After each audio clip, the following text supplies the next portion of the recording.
or you can call or text 515-500-2224. Again, that's 515-500-2224. We look forward to hearing from you.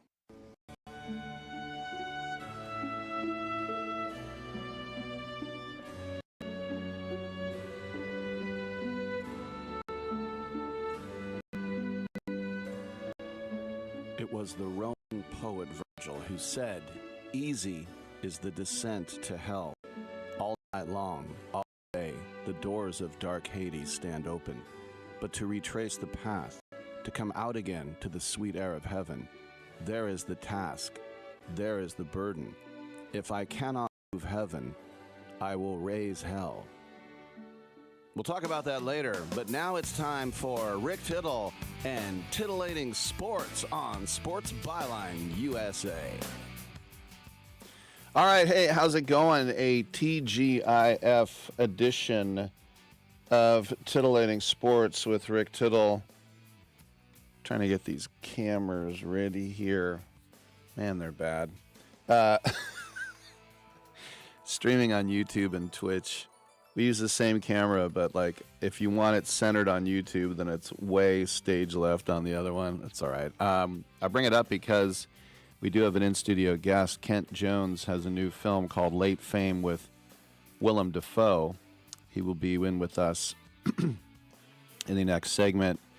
Comedian Liz Coyne will come in from Second City to talk about her new show called Lizzie Sunshine, and director C.C. Miller will join us, talk about his show at the Magic Theater. 10-12 gold medal winning U.S. sprinter Michael Norman. Then we can talk about the draft. So if you're waiting for draft coverage, come back at 10:25 Pacific time. Then we'll get to some sports talk. Nick Douglas will join us in the third hour. He was at the draft. He was our correspondent, so we'll get to him. And then Jacob DeJesus, the wide receiver from Cal, who set the single-season reception record last year, will join us at 11:40. 1-800-878-PLAY is the number to call. 1-800-878-7529 is the way that you get in and get heard wherever you might happen to be listening in this great land of ours, or okay foreign lands. We is here for you.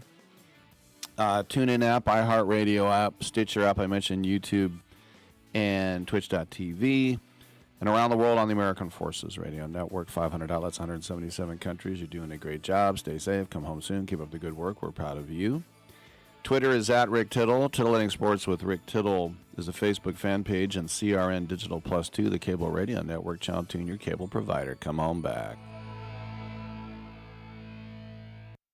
At Kohl's, spring style starts with the season's best shoe sale and continues with 15% off the rest of your looks. But with great outfits from Kohl's, what happens next is unexpected. Strangers ask where you shop. The breeze feels like it's blowing just for you. Your kids pose for photos willingly. Yep, great spring outfits can do that kind of thing. Find yours at Kohl's and Kohl's.com. Select styles, offers end April 26th. Some exclusions apply. See store or Kohl's.com for details. Have you suffered sports betting losses? There is someone who wants to fight for you to see you get back what you have lost to those sports betting companies. Michael Watts is a prolific trial lawyer with over $11 billion in total recoveries for his clients. And now with SportsBettingClaim.com, he'd like to help you. Michael has been a leader in some of the largest and most complex cases in the country, from defective cars and tires to damaging drugs and medical products. He has always represented the rights of individuals harmed by large corporations. His efforts recently resulted in the recovery of billions for individuals who lost their properties to fires carelessly caused by electric companies and others. Michael knows that sports betting companies preyed on and manipulated consumers into losing their life savings, and he wants to make them pay. If you have suffered financial hardship as a result of online sports betting and would like help seeking compensation, please submit your claim information for evaluation at SportsBettingClaim.com. Michael Watts is focused on winning for you. SportsBettingClaim.com. I am an American veteran. I'm proud to have served this country. Helping veterans is something all Americans can participate in, and it's as simple as donating an old car that you have sitting around. When you call the Veteran Car Donation Program, they'll explain how their program works, and then arrange a time they can come and pick up your vehicle for free. Running or not, it doesn't matter. They take cars, trucks, motorcycles, or vans. Show your support by donating your car and get a tax deduction in the process. Call the Veteran Car Donation Program right now. They'll come and pick your car up for free, and you'll get a tax deduction in the process. Call the number we're about to give you right now. Thank you, and God bless America. 800-887-1097. 800-887-1097. 800-887-1097. That's 800-887-1097. Staples presents That Was Easy. Our office computers were from like 2012. What? They had computers then? Yeah, I don't know much about new tech. Apparently. So I went to Staples and saved big on an AI-powered HP laptop and HP OfficeJet Pro printer, which also came with 3 months of free instant ink. And we're back in this century. During Staples HP Tech Event, save up to 35% on HP printers and up to 40% on AI-powered HP PCs. That was easy. In-store, online, and on the app. Until 11/1, select models only. Titillating Sports with Rick Tittle. Rick Tittle is a genius, the best show ever. He's so wonderful, genius, the best show ever. He's so wonderful. Titillating Sports with Rick Tittle.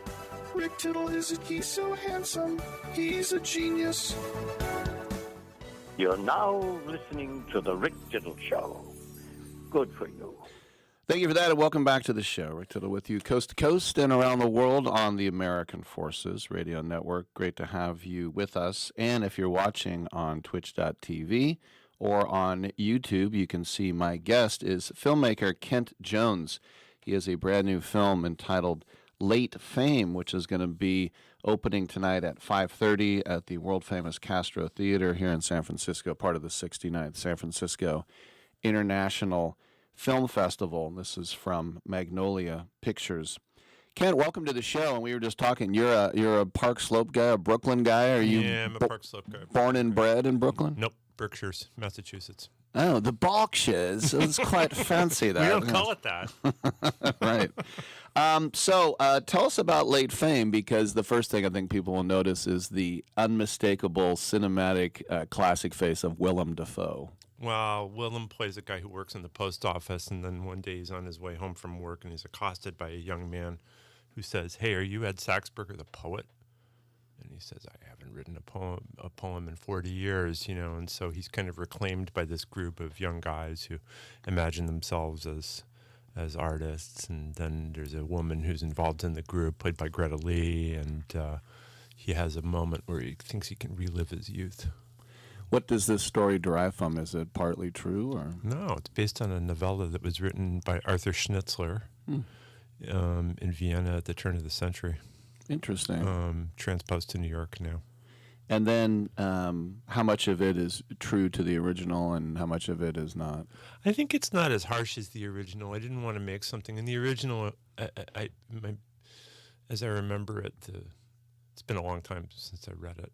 Mm-hmm. The guys in the group are kind of like charlatans, and it just, I wanted them to have very human delusions of, you know, being an artistic community and a bunch of, you know, bohemian when they're really not. They're people with means, and you know, I mean, I wanted to make a film that is about all the changes in New York, about how different it is. Correct me if I'm wrong, Willem lives in Manhattan, doesn't he? Willem lives in Italy. Oh, okay. But he has a place in Manhattan. Yeah. Oh, okay. Yeah.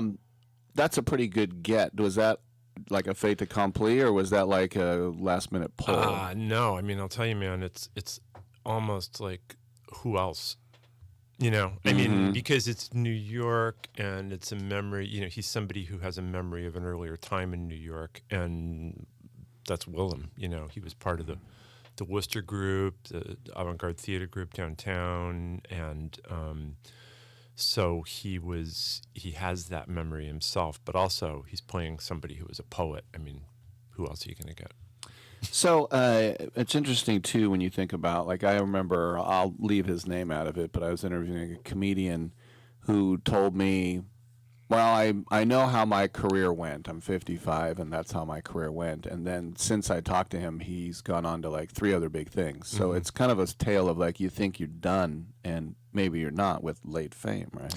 Well, it's not quite like that because he's not, there are a bunch of guys who are doing poetry readings, so it's a little bit, it's not going to put money in his bank account or give him, exposure when he does his reading at their big event. But it is interesting, people who think in terms of, they get to a point in their lives and where they're thinking, well, I guess I don't have that much more mileage left. What can I do? And then, who find themselves, there are a lot of actors like that, I think. So when you get the rich palette of New York, you can do anything you want. You can make it like, Woody Allen with Manhattan, black and white with Gershwin, or you can make it as dirty as any city you want. I mean, or both. Like, how did you approach it cinematically? I think that's what you want to do. The dirt and the beauty are the same, one and the same. And so what I did was I have him and Greta Lee wandering through Soho. Soho is really the key because it's the neighborhood that he would have been in as a younger man and that she aspires to go to, and that has changed so drastically. So it looks the same and feels the same, but then you look around and all the artists are gone, all the artists lost, long gone. The places like the Worcester Group, and so you basically just have a lot of luxury brands and, billion-dollar apartments there. And so I think that, the beauty of New York and what you're describing as the grittiness of New York are one and the same. And it was very cool because whenever we go inside, it's New Jersey. And then whenever we're outside, it's Manhattan. And I was very happy doing that. It was a cool. So when you collaborate, and I assume collaborate with a guy like Willem, and does he offer up like, I think it'd be better if my character said this, or maybe it'd be better if I didn't walk over there. Like, do you keep it on rails, or do you have to say, let's talk about it? Making a movie is sort of like getting in between those things. You have to stay, on target, in control, keep the idea of the whole movie in your head, and then at the same time you adapt to everything around you, the circumstances. So every actor is different. Some actors are like, okay, do you have any comments? Do you have any refinements? With Willem, most of our interactions happened before the shoot. And so I think that we were, on the same page about everything, and when we had little discussions about things, it would either go one way or the other, and it was fine because, he's a guy who knows his craft and he has a particular way of working. He wants to be in the moment. There was a thing he did with Marty Scorsese around a screening of Last Temptation of Christ where he was talking about his performance in that. And he said, when I'm on screen, when I'm working, I'm trying to not be an actor. He doesn't want to review, it's not about the technique. It's about trying to drop that and just be in the moment. It's just one more question for you, and that is, as a filmmaker in general, and even after all the planning and reviewing and rewrites and storyboarding, you get out there, you start shooting, and you think to yourself, this is bad, this isn't going to work. Is it freeing to know, let's change it all, or is that like frightening to know, we need to change this? Well, I mean, if you have an idea in your head, and then you're there, and you're like, oh my God, I can't do the idea, too bad. Because I mean, what you have to do is you have to stay elastic and open, but then at the same time, you've also got to keep the whole in mind as the organism changes. But then it's also, I'm mixing my metaphors, but like aiming in one direction. But it's just, it's being open to everything and listening to everything and talking to everybody, and everything is alive.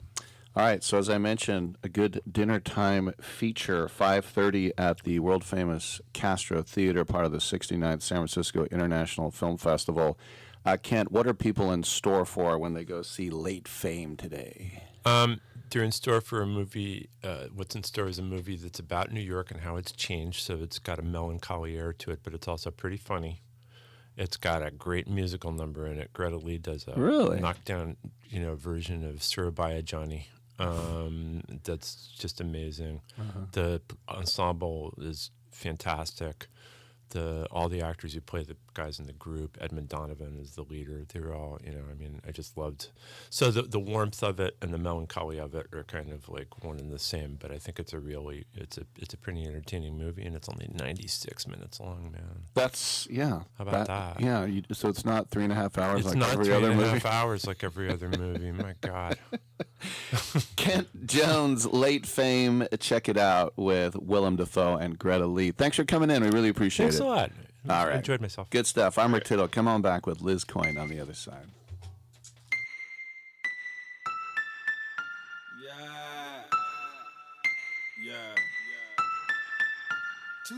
What's that on that beat? Oh. I'm different, yeah, I'm different. I'm different, yeah, I'm different. I'm different, yeah, I'm different. Pull up to the scene with my ceiling missing. Pull up to the scene with my ceiling missing. Pull up to the scene with my ceiling missing. Pull up to the scene with my ceiling missing. Middle finger up to my competition. I've got a question for you. Do you want a lower car payment just by making a phone call? You know, most people buy a car and they pay whatever the car dealer says their interest rate is, and they forget about it and make payments. But did you know there is a secret in your contract that allows another company to refinance any car payment to try and lower it? It's true. There is indeed a company out there that knows the ins and, more importantly, the outs on car loans, and they know how to lower your current car payments. It's easy and fast, and you could have a lower car payment next month. Make this free call right now and find out if you could lower your existing car payment. Call the Car Savings Hotline right now. The call is free. Call now. 800-605-1680. 800-605-1680. 800-605-1680.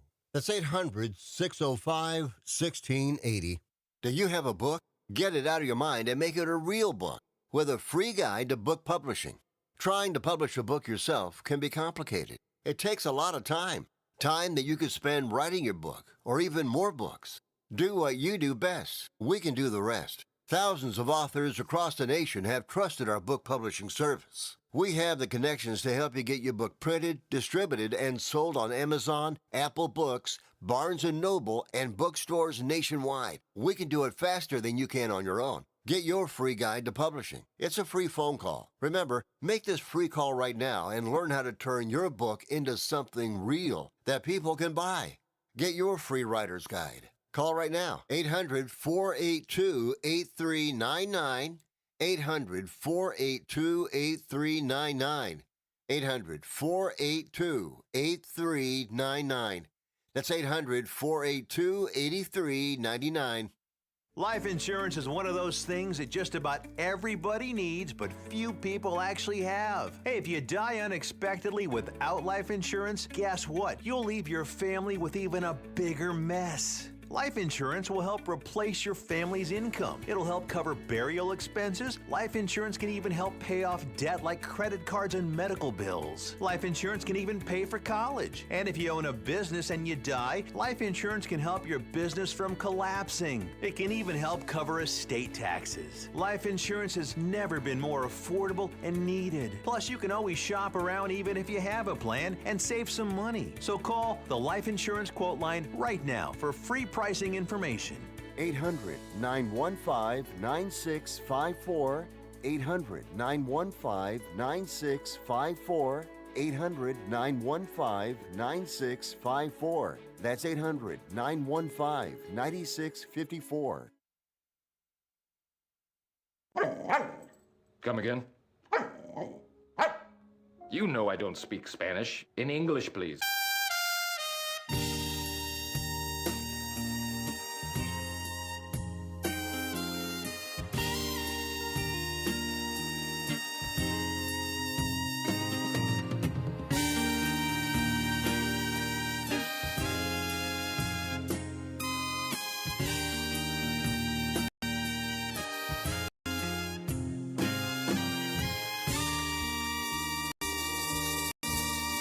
Rick Tittle beats his servants. No, I don't. Welcome back to the show. Rick Tittle with you coast to coast and around the world on the American Forces Radio Network. It's our pleasure to welcome to the show the lovely and multi-talented Liz Coyne. She has her show Lizzie Sunshine, which she took to Edinburgh Fringe, and she now brings it to New York City, Soho Playhouse. It'll have a run from May 6th through 16th. Liz, welcome to the show, and I like the fact, and instead of traditional, I guess, Irish C-O-Y-N-E, you're a straight-up coin, C-O-I-N. I like it. Hi there. Thank you so much for having me. Yeah, it's actually so funny. I'm not Irish at all. My last name is Greek. We started in Greece, and when they came to Ellis Island, they thought Koyonis was too hard, and they changed it to Coin. So that's my real last name, but it's not Irish. You ever go to Ellis Island and get on that computer and type in and look at all the info about where, what port, what boat, and everybody came over? Yeah, my family did that one time, and it's so cool to see because it was my grandmother who came when she was a kid. So yes, I have done it. Now, I know the Greeks, too. If you're from Crete, you think you're better from the people from Piraeus, and if you're from Athens, you think the Macedonians suck. And I mean, so what part of Greek are your people from? Man, you got all the info. Yeah, my family is from Kalamata, like the olive, so that's on the mainland. And I still have family in Athens, and then some family who live out on the island, but we're mainland olive people. That's the name of your podcast, right? Mainland. The mainland olive people. Perfect. I'm a huge fan of Second City, and being from going to Northwestern, what was that like to get a part? I guess you have to get accepted. You take a class, and then you get in the small troop, the big troop, the traveling troop, whatever. But I mean, so many amazing alumni from SCTV and SNL as well. What was it like being in Second City? Yeah. Oh, it was a dream come true. I grew up in Iowa in the Midwest, so Second City was like Broadway to me when we would go to Chicago. And I remember being a kid, and my dad got pulled up on stage in a show that we went to. And ever since then, I was like, I want to do that. So when I went to Northwestern and I was able to do Second City's conservatory programs during my undergrad time, it was dream come true. I always felt like I was around all these cool people. And then I finished that program before I graduated college so I could really hit the ground running and start performing there. It was awesome. All right, so Lizzie Sunshine, let's talk about first Fringe, because I've talked to so many people who've done Fringe over the years. One of my favorite stories is the New York comedian Liz Mealy. Speaking of Liz's, she said, basically, you're there a month, you bark your own shows, nobody wants to see you, there's 3 people in the crowd who are funnier than you, and you cry all day. I'm like, wow. Oh, my God. Sounds great. How was your Fringe? Liz Mealy is not having a good time at that. That's so funny. How was your Fringe experience? It's funny, I know Liz. I just did a show with her the other day. And yes, I will tell you, I had a much better Fringe experience than that last summer, but I only did a limited run. I went for my first time to Scotland and did about 2 weeks. And you definitely experience all ends of the emotion spectrum. But I was lucky enough to have a venue that was pretty heavily foot traffic. So you do occasionally get some unsuspecting Scottish people in the room who are like, what the hell is this? But for the most part, it's just a lot of fun. And you get to do your show every day for a month. Like, there's no comparison to the amount of reps and time you get in. And it really feels like a year's worth of artistic discovery and creation slammed into a month. Now, there's a lot slammed into this show because you're going all over the place. Tell us more, please. Yes, it is. It's a slamming show. I am actually headed to North Carolina next week to do the show there. And then when that's done, I'll come straight back to New York for the 2-week run at Soho Playhouse. And then as soon as that ends, the next day I fly to London. That next morning, I'm going to be tired. And we go for a week of shows in London. And then that's prepping all for August in Scotland. So, is this the kind of thing like be careful what you wish for? Like, I'm going to do this amazing show, and then it's like, oh crap, now I got to do it. Yes, a little bit, but for me, the performing of the show is the absolute dream. It's my favorite thing to do. The careful you wish for is just the amount of ad and back work that goes into producing a show, not only in the city where you live, but trying to sell tickets to people in Chicago when you don't live in Chicago anymore. So it's more the admin and the background work stuff that I find stressful, but actually doing the show is the best thing in the world. Yeah, I saw a clip of you at Grove 34, and I know that's in Astoria because I interviewed a lot of comedians, and Joe List, Sarah Talmash, they lived in that apartment with Steve Rogers and Caitlin Peluso and Ronan Hirschberg. They would all just walk over to the Grove. It's kind of a hidden little cool comedy club in Queens, isn't it? Yes, I love that comedy club. Shout out to the owners, Rob Rigo and James Quesada. I work with them a lot. We do weekly shows there. And, one of my favorite hidden gems in New York City for sure. So what's it like when you think about, because acting, performing, singing, dancing, and then stand-up comedy, that's the hardest of them all, in my opinion. What about, like, going from discipline to discipline? Is it like riding a bike, or do you have to kind of shake your head and think, all right, I'm doing this now? Oh, man, good question. Yeah, I think you definitely have to kind of shift gears. And funny, I actually don't think stand-up is the hardest one of them all at all. But I think it's different for everybody, right? And with my show, Lizzie Sunshine, I try to incorporate all of those different kinds of comedy into one to kind of be undeniable and a powerhouse. And it goes with the theme of this character who's just doing absolutely everything she can to keep the show afloat.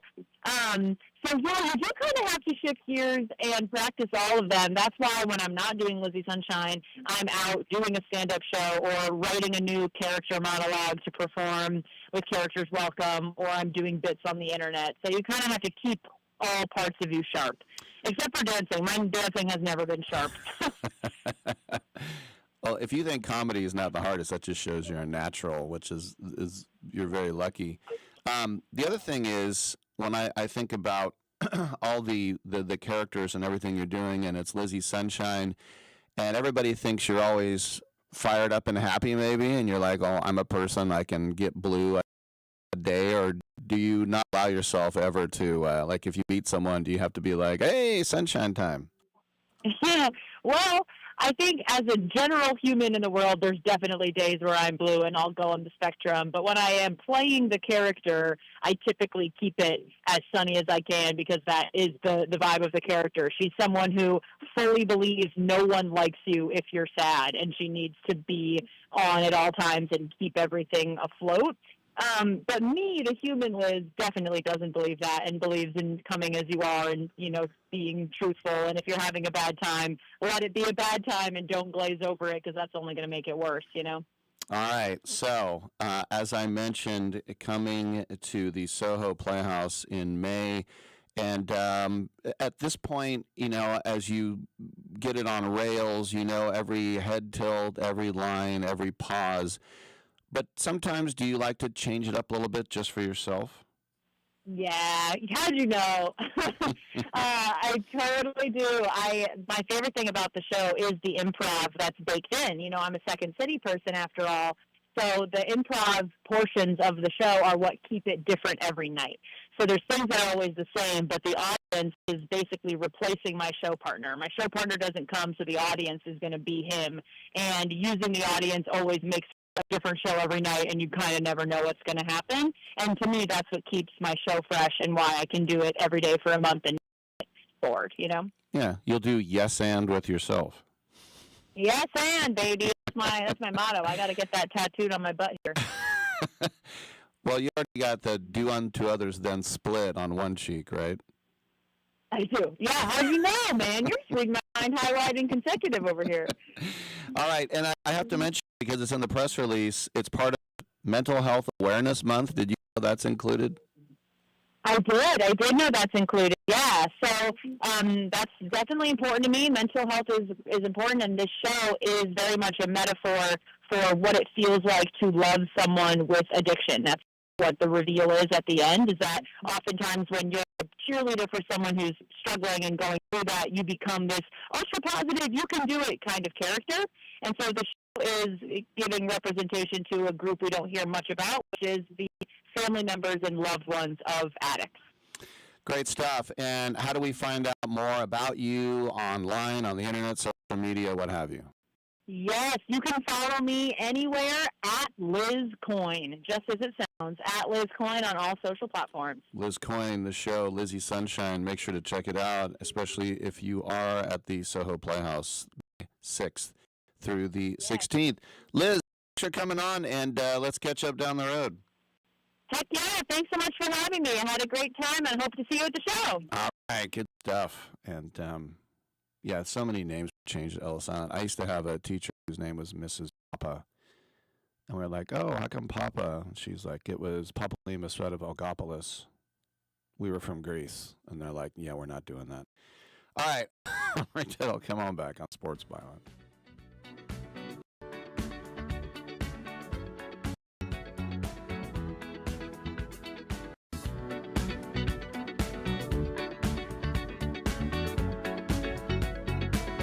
Like the legend of the Phoenix, all ends with beginnings. What keeps the planet spinning? The force from the beginning. I've got a question for you. Do you want a lower car payment just by making a phone call? You know, most people buy a car and they pay whatever the car dealer says their interest rate is, and they forget about it and make payments. But did you know there is a secret in your contract that allows another company to refinance any car payment to try and lower it? It's true. There is indeed a company out there that knows the ins and, more importantly, the outs on car loans, and they know how to lower your current car payments. It's easy and fast, and you could have a lower car payment next month. Make this free call right now. Find out if you could lower your existing car payment. Call the Car Savings line right now. The call is free. Call now. 800-605-1680. 800-605-1680. 800-605-1680.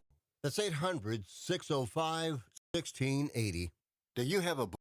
Get it out of mind and make it a real book with a free guide to book publishing. Trying to publish a book yourself can be complicated. It takes a lot of time. Time that you could spend writing your book or even more books. Do what you do best. We can do the rest. Thousands of authors across the nation have trusted our book publishing service.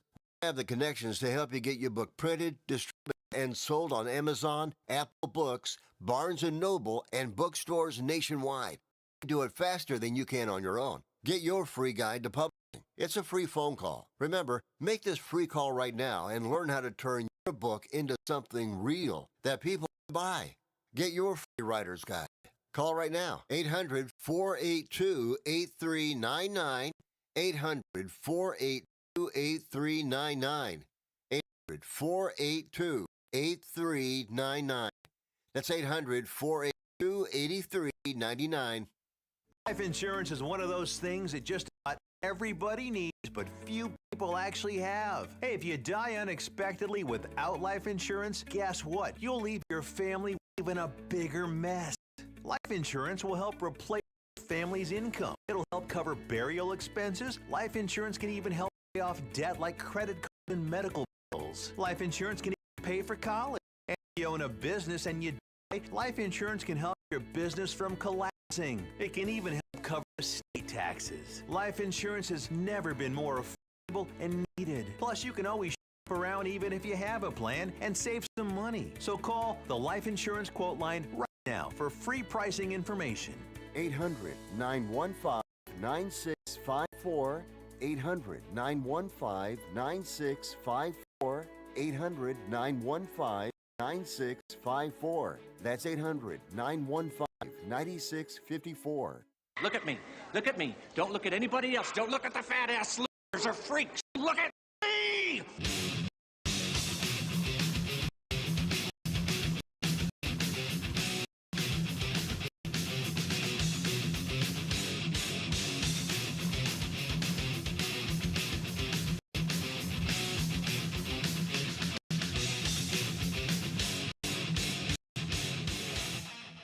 Rick Tittle will fight anyone listening to this. Oh, not so fast. Welcome back to the show. Rick Tittle with Coast to Coast and around the world on the American Forces Radio Network. My pleasure to welcome to the show a play director, C.C. Miller, and C.C. here is to talk about the show entitled Shades and Shadows. It is a world premiere play by Bay Area playwright William Brass. Or is it, C.C., welcome to the show, or is it Brassy? That's a great question. I kind of go back and forth, and he says brassy in different conversations even. So I brass. How about Neil Brass Tyson? Yeah, that sounds good. All right, Cece, this goes back to some of the gods. I should mention this is at the Magic Theater, and it's going to be debuting on Thursday, April 30th. There'll be a show the next 3 days, Friday, Saturday, Sunday, May 1st, 3rd. In fact, on Saturday, there'll be two shows, a matinee and a late show as well. So take us through, because we're talking about a chance encounter at Delphi, aren't we? Yes. I guess the Greeks say Delphi, so there's also that. There's so much funny pronunciation crossing, and the English translation in this play we have we have some choices that we've made. But yes, it's basically about these three characters, and then the fourth is Pythia, an oracle who they all meet. These three characters come to Apollo's oracle to ask questions, to just stumble upon it. And it's set in ancient Greece, but I'm playing the idea that it's a liminal time, and you can't help that we're putting on this play today in 2026. So it's essentially about the Orpheus and Eurydice tragic love story, but it's told in a different way where these characters have their own version of the story, and you get to really hear about their perspective and love and loss and burdens that they all carry because of it, and how they're all intersected, and that story rewritten, and myths essentially are constantly rewritten, even though they're these old tales that we still tell today. I think when it comes to directing a play, there's so much, I believe, anyway, you can correct me if I'm wrong, but there's a freedom to put your own, maybe not spin on it, but just how you envision it. And then when we all see it, we see your vision of how you interpret it. Or is it the kind of thing that's like, no, I have to do the traditional way of looking at this, and I want to keep it on rails like the book? How much sort of collaboration leeway is there? Right. Well, definitely. It depends play to play and where you're doing it. I know that some people stick to Shakespeare as it is. A lot of the time it's adapted and shortened, and people have their own different types of versions and visions for it. For this play, it being a world premiere and the first time doing it, it's interesting because there is no other pre-notion for the actors to kind of have a look at what someone else already did with it. So there's a lot of freedom in that. And then when I first read the script with this, I knew I wanted three dancers. So essentially the script doesn't have these three chorus characters that I added to it, because I really wanted the movement in the piece to like awaken the memories that happen of these three characters that are telling their stories from the past. So in a way, yeah, maybe you all want to be like a historian, or have a master's degree in Greek literature, or can you just like the sort of rudimentary characteristics and fundamentals of these gods here? Right, yeah. I think I've been studying actually Greek mythology since I was in 6th grade. I've always had a fascination for it, and I've worked on a few plays. I've worked on Eurydice, Fair Rule, and I've worked on various tellings of myths, and it's kind of my passion is fantasy and realism, and so I've always been interested in studying as well. I've had the pleasure of, on Fair Rule, we had this amazing dramaturge who really dissected, Ovid's telling, and we don't know much about, for example, what happens to Orpheus, but in Ovid, he writes that he is torn apart by the Maenads, and so that is in this play, which is interesting, and in Eurydice's Fair Rule's play, you don't know. So he came in and said, well, what does happen after is this, and let us know. And so you usually for a play, you have a dramaturge who can investigate these things for you if you don't already have a prior knowledge. But it's fun as a director to really research and do the history and try to keep it accurate. Also, because it's myth, you can have, just like the play did, there's one fun bit in this play where Cerberus is actually a happy pet, and he's friendly. So, Wow. yeah. Cerberus, the hound of hell. Yeah, exactly. So there's a little spoiler in the play. Well, since this is your area, I wanted to ask you because, I'm a huge comedy fan, and so when you go to school, they'll say just down the line, like, well, Mark Twain was a great comedy writer, and you're like, I don't find it that funny. And then like, oh, Shakespeare was hilarious. And I'm like, I guess. But they go, if you want to go way back, Aristophanes, the birds, the clouds, the frogs, the knights, the wasps, he was the father of all comedy. Like, can you read or watch Aristophanes and laugh your butt off, or you're like, no? I think it's the time, right? I think when it was put out at that time, yes. And I also say true for Shakespeare as well. It really depends. And if you're working with a tragedy, there's less comedy going to be offered. But I for this show, I think it's so important to have levity because it can get really tragic. And any plays I work with, especially I did a Brazzi play in the past that there was so much comedy in it. And I love when you can find comedy and dark comedy in tragic pieces. So I think it's the way the line is said, really. You can take it there if the piece allows it to. The writing is obviously the first and foremost. Is it sometimes tempting to explain the backgrounds or who these gods are? Because that can be patronizing as well. It's like when you watch a movie and then halfway through someone's like, oh, did you get a call from our brother? And it's like, well, we know who can. You're just explaining to the dumb people or the people who forgot, like, oh, that's his. Right. Right. So do you have to say, oh, good thing Cerberus is the evil hound from hell? And it's like, yeah, we already knew that. Right. Yeah. Yeah, I think that too is in the language. I mean, many plays, especially, are influenced with Shakespeare and how it is so emphasis on the language, and we don't need to be told all these things, right? So as a director, I'm first, when I read a play, I have to find, well, visually, how is this coming to life? And we're not, as an audience, being told these things. We need to also see it and experience it. So that's why, for me, it's so important with the movement and the staging to not just be told that Cerberus is, oh, he's just a friendly pet, but to actually see it with this chorus that will become and embody that. Yeah. That's like the Norm Macdonald to joke. Make it fun and obviously, yeah. Yeah. No, sorry, I was going to say the Norm Macdonald joke where, Hitler's German Shepherd loved him, and it's like, yeah, you don't know what's going on, right? Oh, right.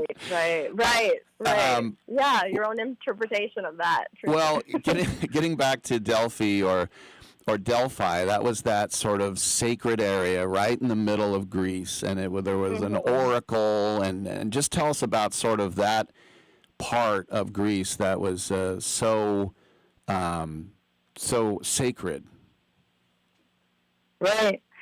So in my research, and I actually have been able to spend some time in Greece and close to it, and I've actually driven past Corinth, which is this opening in the ground, as they say, and there have been recent studies where they tried to figure out if there were actually vapors rising in Delphi, and it is an actual study that recently they found, oh, yes, there is in Corinth hot springs that do go and make their way, but because of time and erosion, that hasn't been able to be discovered until recently.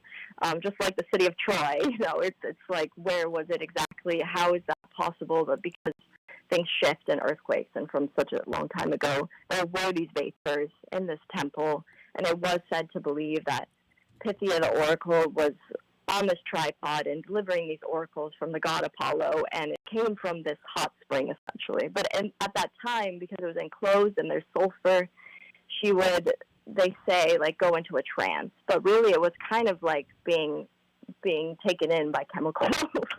And so, there's that whole, I love hot springs, but I think when it's enclosed and it's not properly, handled. I think there was some chemical reaction that was also in the hot springs in that place that was causing some hallucinant reaction. So it's kind of where I think it starts. That's great. Yeah. By the way, do you think? But now it's closed. Oh wow. Do you think like Rome took so much from Greece with the architecture and they took their gods and renamed them? Do you think that? Right. Do you think that Rome kind of perfected that, or do you think, no, Venus is Aphrodite, and you can't rename it, and whatever, Neptune is Poseidon, and Jove is Zeus. What are you doing here? Yeah. I suppose, and I don't know much about it. I've always been interested, and mostly in the garments. When you see in Greek mythology, they're mostly nude or very lightly covered, and Romans would like to add more drapery. And I think it's kind of a claim, right? The Roman Empire takeover. It's kind of like a domination in a way. But I think with language, Aphrodite, I still say to this day Aphrodite. We think of also Mamma Mia, right? Mm-hmm. And my partner's actually half Greek and Turkish. And so there's this idea, too, where some people will say still Mesopotamia in the central, Istanbul, Turkish area. And so there's a lot of Greek influence, the whole region of Greek and Turkey, which I've gotten to know more about. Yeah, you think about past years and Ephesus. That's probably near where Troy might have been, right? Yeah, well, Troy, the city of Troy, is actually in Turkey, and it's called Çanakkale, and it's off of the coast in Turkey, present-day Turkey. Yeah. And yeah, it's fascinating because Troy, I was also really studying for this play, helping the costume designer about Pythia's costume and getting influence on the gold that they used to wear, and the women would wear these beautiful gold coins in their hair, and of course you can't help but be influenced by the most beautiful woman they say on the planet. Face that lost 1,000 ships. So. Yeah, so it's all connected really, and the city of Troy, they also didn't realize until they could research more of where the level actually was of the city because of, how long ago we're talking. So, and with the names, I think, it's up to someone, I suppose, if you are Roman, or if you are, I think I love Rome. It's one of my favorite cities, Caesar, and if you're Italian and of that heritage, maybe you feel like Venus is your way of calling Aphrodite. All right. Well, everyone called to. Yeah. Everyone should check out Shades and Shadows. It's deep on many layers. It's April 30th through May 3rd at the Magic Theater. You can go to shadesandshadows.eventbrite.com. It is by the Bay Area playwright William Brass, the brassy one, and directed by our guest C.C. Miller. C.C., I really enjoyed our conversation, and congrats on the play. Thanks so much. Me as well. All right, I'm Rick Tittle. Let's take it. All right, good stuff. All right, too much Fernando Mendoza talk this first hour. Come on back.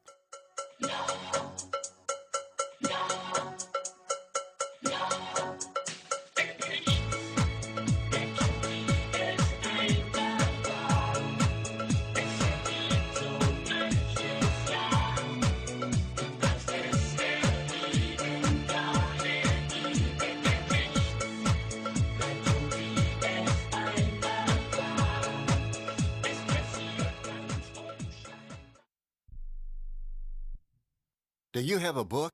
Get it out of your mind and make it a real book with a free guide to book publishing. Trying to publish a book yourself can be complicated. It takes a lot of time. Time that you could spend writing your book or even more books. Do what you do best. We can do the rest. Thousands of authors across the nation have trusted our book publishing service. We have the connections to help you get your book printed, distributed, and sold on Amazon, Apple Books, Barnes & Noble, and bookstores nationwide. We can do it faster than you can on your own. Get your free guide to publishing. It's a free phone call. Remember, make this free call right now and learn how to turn your book into something real that people can buy.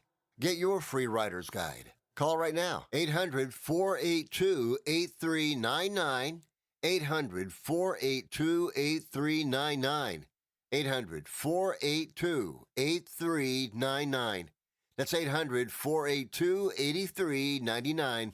Life insurance is one of those things that just about everybody needs, but few people actually have. Hey, if you die unexpectedly without life insurance, guess what? You'll leave your family with even a bigger mess. Life insurance will help replace your family's income. It'll help cover burial expenses. Life insurance can even help pay off debt like credit cards and medical bills. Life insurance can even pay for college. And if you own a business and you die, life insurance can help your business from collapsing. It can even help cover estate taxes. Life insurance has never been more affordable and needed. Plus, you can always shop around even if you have a plan and save some money. So call the Life Insurance Quote Line right now for free pricing information. 800-915-9654. 800-915-9654. 800-915-9654. That's 800-915-9654.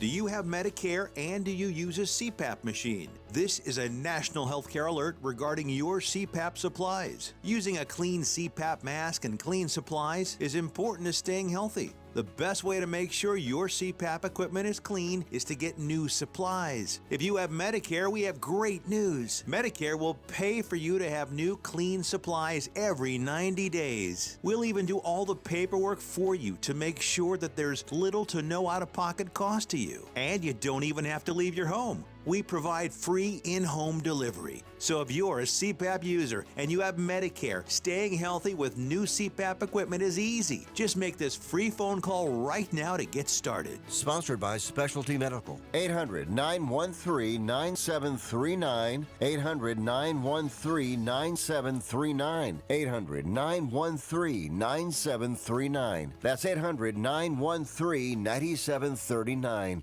What you gonna do with all that junk inside my trunk? My hump, my lovely lady hump. I don't even know what that means. No one knows what it means. It's provocative. No, it's not. It's Gets gross. the people going.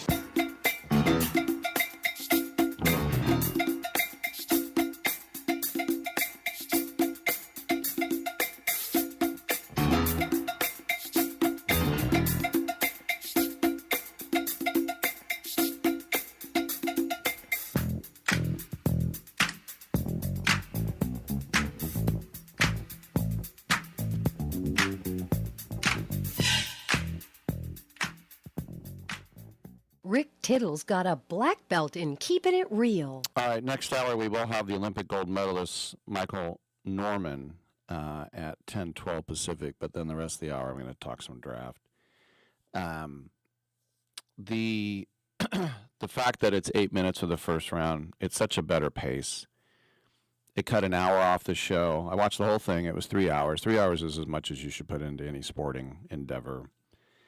And of course, they had all the other things. They brought out all the Steelers. They brought out, a family that survivor family from a veteran. They brought out a couple Make-A-Wish guys as well, and that's all great. It could have been even shorter, but 8 minutes, cutting those 2 minutes out is so huge. It just kind of felt like, here's the pick. Hey, how you doing? Let's go down to the woman with the mic. All right, now the next pick. It didn't feel rushed. It just kind of felt just right. I'm Rick Tittle. Now, did your team make the right picks? We'll get into that. Come on back.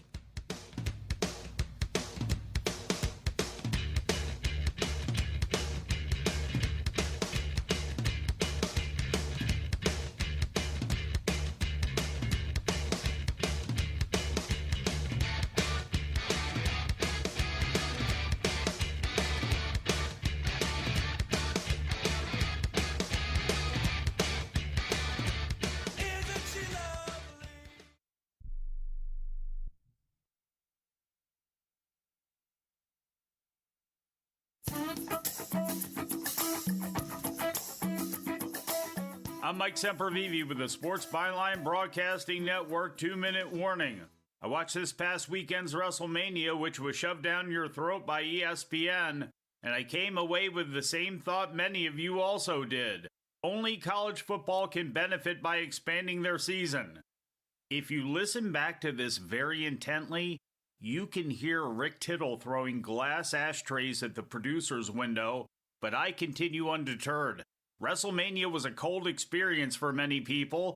Insanely high ticket prices, an injury-plagued card, and a mediocre build to its biggest show of the year. An overwhelming sponsor advertising everywhere, in person and on television.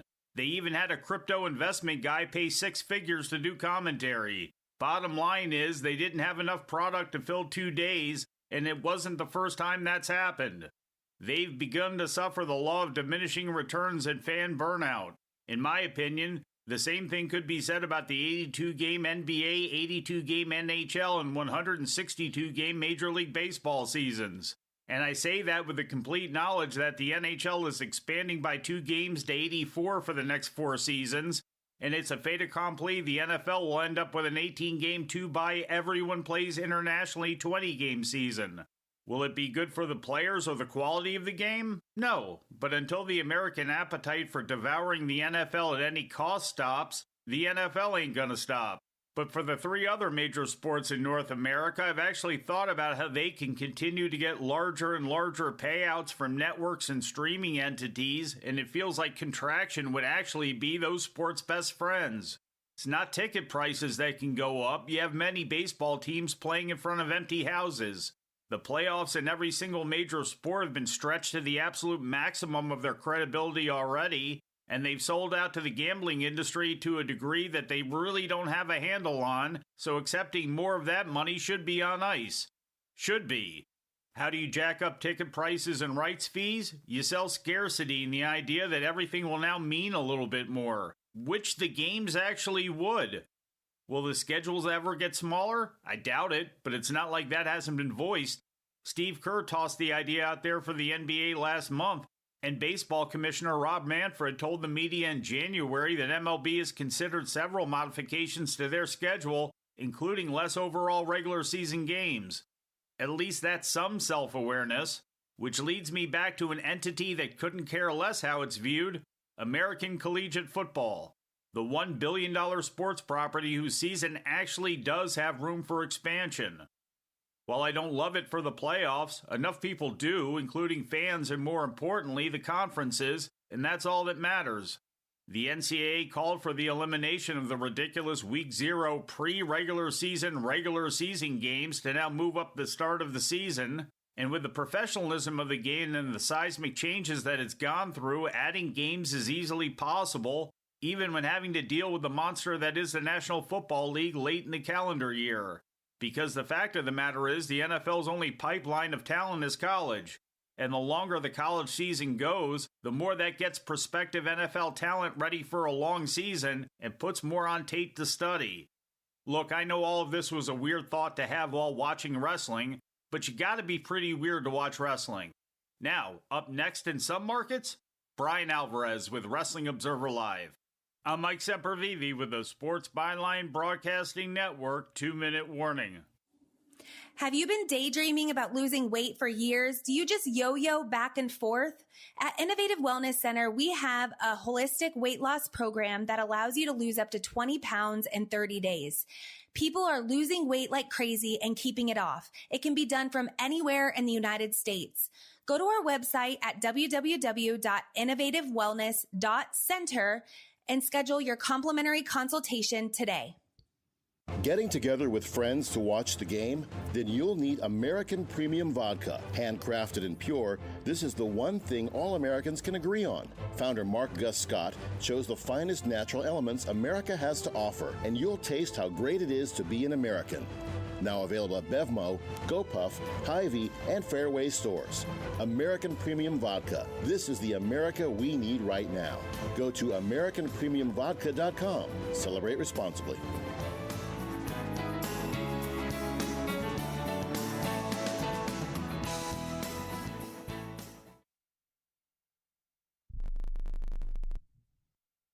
Quick question. How many calls, texts, or messages does your business miss every week? Nights, weekends, busy days. That's lost money. Create Assistance helps businesses fix that problem using AI employees that answer calls, respond to texts, book appointments, and follow up with leads 24/7 automatically. No extra staff, no complicated software. Everything runs inside one simple command center that replaces scattered tools, missed follow-ups, and manual busywork. Whether you're a service business, office, or multi-location company, Create Assistance keeps your business responsive, organized, and running even when you're off the clock. Stop letting leads slip through the cracks. Visit createassistance.ai to book a free call, or you can call or text 515-500-2224. Again, that's 515-500-2224. We look forward to hearing from you. Rick Tittle knows his sports. I hate that guy. I love that guy. Oh my gosh, he's so fine. Rick Tittle brings home the bacon, fries it up in a pan, and then he eats it. Ricky T in the hizzle for shizzle, biznatch.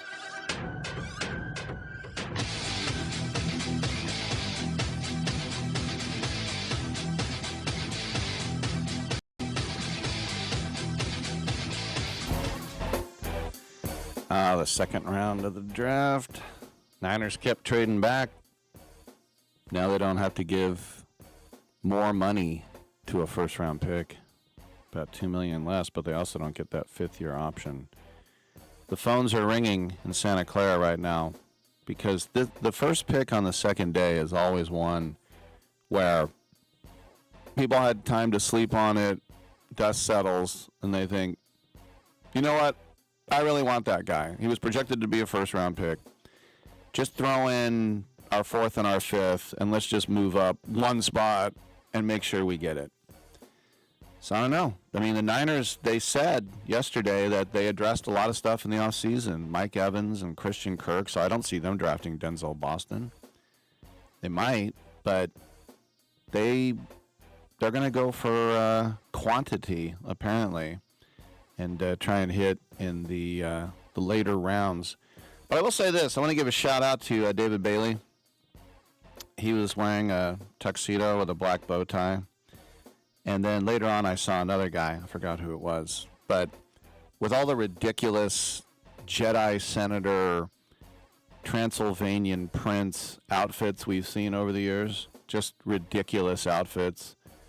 Now, if it's your head, there were two guys from Samoa that had the huge leaves and wreaths around their neck, and I'm saying it wrong, but that's part of their ethnic heritage. But I'm just talking about some of these other ridiculous, and some people still had the bling going. You know, there was one guy, his whole bottom row of teeth was shiny diamonds. But I gotta say, David Bailey, just wearing a regular old tux. It's classic. It's timeless. You know, when you go to an event, women have these distinct ball gowns, and they would die if another woman wore the same dress. Men, we just dress like penguins. It's all the same stuff. And yet, wearing a tux, he stood out because no one does it. And you can listen to my podcast, NFL Draft Sartorial Splendors, on the 8 Side Network. All right, we got 2 hours. We got a gold medalist on the other side, and then some draft talk. Come on back.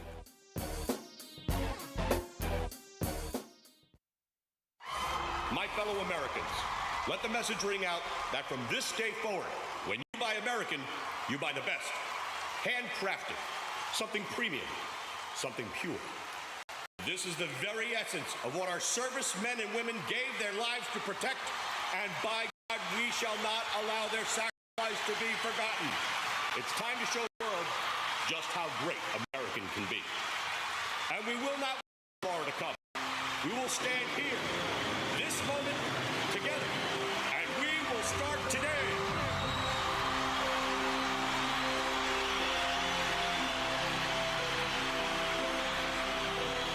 Don't ever forget how great it is to be American. America we need right now. American Premium Vodka. Celebrate responsibly.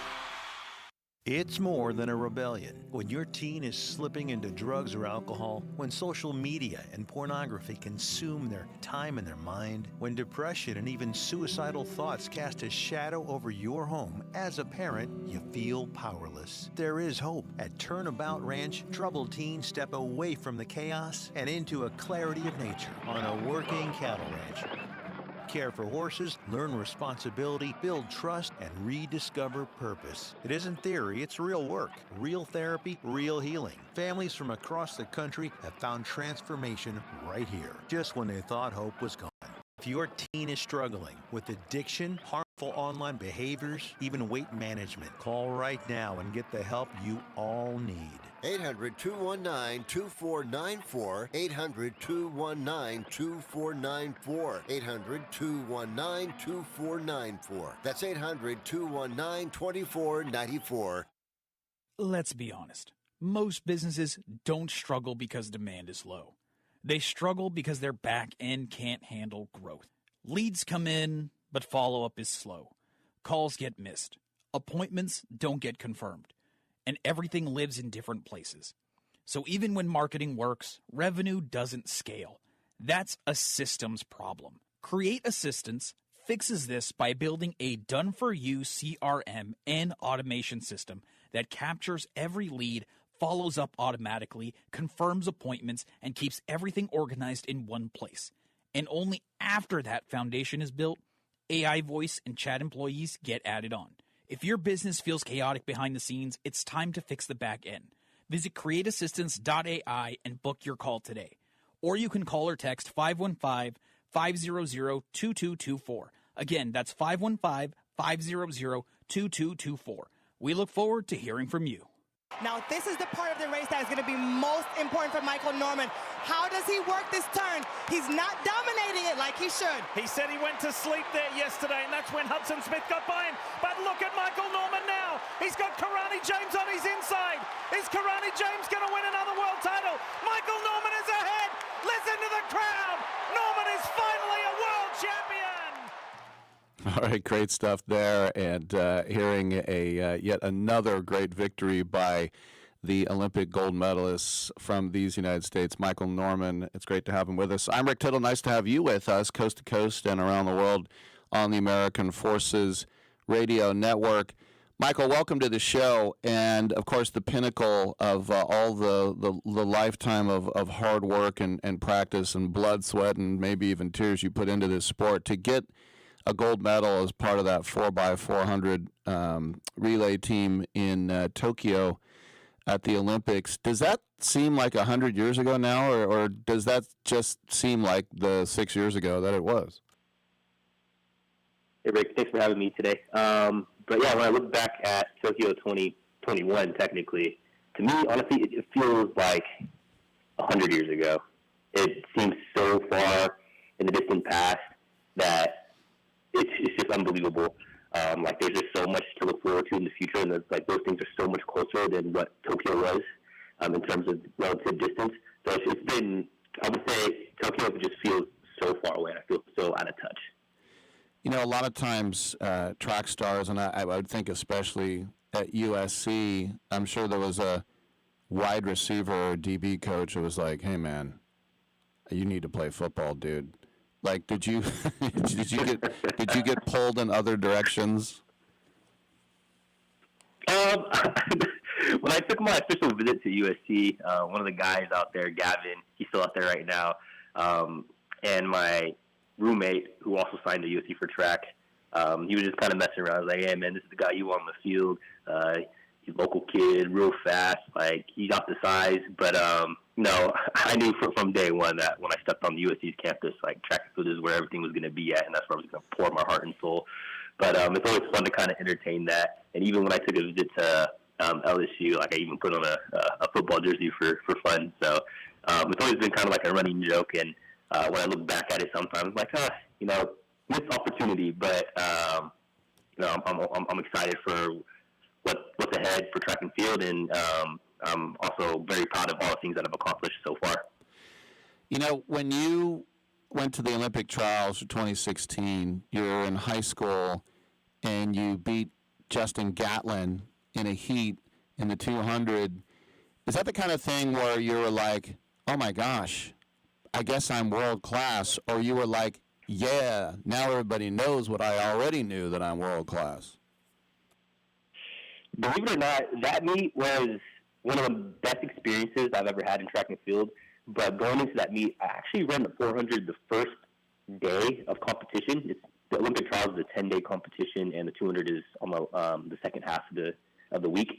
But I ran the 400 the first day. I didn't even make it out of the prelim because I was I was starstruck. I was racing against like LaShawn Merritt and one of my soon-to-be teammates. And, you know, when you race your idols or people that you looked up to for the first time, you kind of give them too much respect. And me going into that race, I gave them too much respect and got bumped out of the prelims and didn't make it to the semi. So going into the 200s, I threw that all out the window. I said, if you want to beat me, you got to earn it. So I just went out there and ran my heart out, and it, you know, produced some great times and opportunities. So it was just a growing moment for myself, especially at such a young age. Did you, you know, for most of us, like for me, just watching all the greats, the Carl Lewis's of the world, but Usain Bolt is like the GOAT. Have you ever raced against him? Have you talked to him? You know, looked up to him? What does he mean to you? Yeah, honestly, so watching Usain Bolt race growing up, he is the sole reason why I was like, you know what, I want to be an Olympian, because I remember watching him in 2008, and when they have those cameras that are lined up on the back stretch or the finishing 100 of the straightaway, and it moves really fast, and you get some really cool side-by-side running shots. And I just remember watching the Olympic 100-meter final and seeing that camera like pan through real fast. And I looked at it. I think I remember telling my dad, I said, that's something I want to do with my career. And ever since that moment, that's kind of been what's driven me to work so hard. In terms of racing Usain Bolt, I've never had the opportunity to race him. He was pretty much on his way out when I was kind of entering the pro realm. I had one opportunity to watch him run at New York, or in New York at Icon Stadium, at this Adidas meet that I was invited to run the 100. And then I actually have a signed, I guess like signed jersey from Usain Bolt that somebody had gotten me. They reached out to his agent and said, oh, this is such and such. He's a huge fan. Is it possible to get a signed jersey from Usain Bolt? And his agent actually sent one to me, and it was one of the coolest gifts that I've received. That's really. Could you beat Usain Bolt in a race in your Toyota Land Cruiser? Oh, 100%. no doubt. Well, no doubt about that. 100% can beat him in the Toyota Land Cruiser. Supra, anything, got him. You know, I do a lot of interviews with people who are at the Battery in Manhattan. And what about racing indoors? Does it kind of like creep you out and think, oh, I'm indoors now? Or do you think, oh, good, there's no wind, you know, but does it play with your mind, or you don't care, you'll race anywhere? I'll race anywhere, but there's something about indoor that's a little bit different. I mean, as a California kid growing up, indoor wasn't really a thing for us. Like, we always ran outdoors. So if it's windy, if it's hot, like, no big deal. If it rains, it kind of sucks, but we'll get it done. But when it comes to indoor, especially when I was in college, it's kind of, it shapes your perspective a little bit. You look at the track, and when you run the 400, sometimes when you go to a stadium like the stadium out in Oregon in Eugene, Hayward Field, you're like, wow, this track looks massive. Man, I got to run a whole lap around this thing. It can be kind of daunting, but when you go to an indoor stadium and you look at the track, it's like, oh, this is a little baby track. It's only 2 laps. Like, it goes by so fast, and it's just the environment inside there is so loud. So it's a love-hate relationship. It's a little bit more challenging to run on, but I think mentally it's a lot easier to kind of cope with having to go around the track. And then, if you struggle with that stuff. Yeah. One more question for you. When I was in college, the decathlon gold medalist was the UK's Daley Thompson, and I remember Tom Flores and the LA Raiders at the time gave him a tryout, and they said that he he couldn't catch a football. But you're the greatest athlete in the world. So for you, I know you're not built for the shot put, whatever, but if you ever did the decathlon, what would be one of the events? Like, is it the long jump, the pole vault? Like, what would be the one event that's like not a traditional track race you think that you would excel in? That's a great question. I actually trained with a decathlete. We were kind of talking about this a little bit. Obviously, the 400 is a part of the decathlon, but I'm going to X that out because that's just unfair. I think for myself, obviously the 100 would definitely probably be the strongest event for myself, and then maybe I would say long jump, or an odd one I would say is like, I've never thrown javelin, but I feel like I could maybe get the technique right and then probably throw it a little bit. But in terms of my weakest events, definitely it'd probably be shot put and pole vault, shot put and the hurdle events. I can't hurdle to save my life. I just don't have the flexibility, so it's extremely challenging. But yeah, it's actually kind of an interesting question. I would love to kind of just go out there and try a decathlon for the one time to see how I would do. It'd probably be miserable, but it'd be an exciting thing to watch. How's this for a segue? The decathlon of cars, the Toyota Land Cruiser. Heck yeah, I love that thing. I went from a Toyota Supra to a Land Cruiser. It was like a night and day difference. I went from sitting on the ground to sitting in the sky. Feel invincible in that thing. I love driving around, and my wife loved it even more. It's been just a great transition, especially with me moving to Austin, Texas from LA. I feel like I just fit in so well with all the local Texans in their big cars. So I love that car. It's amazing. It's been a great addition to the fleet. And the best part about it is I can throw my golf clubs in the back and not even worry about it. I have all the space in the world. You're probably the one Californian that they actually welcome in Austin, huh? That's a great question. I think I fit the part a little bit.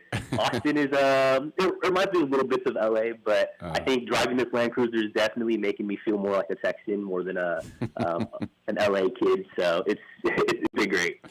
There he is, the Olympic gold medalist for our United States of America, Michael Norman. Hey, Michael, thanks for coming on the show, man. Let's catch up down the road. Yep, appreciate it. Catch me in 2028. All right. Olympics. Absolutely. All right, I'm Rick Tittle. Come on back. Let's talk draft.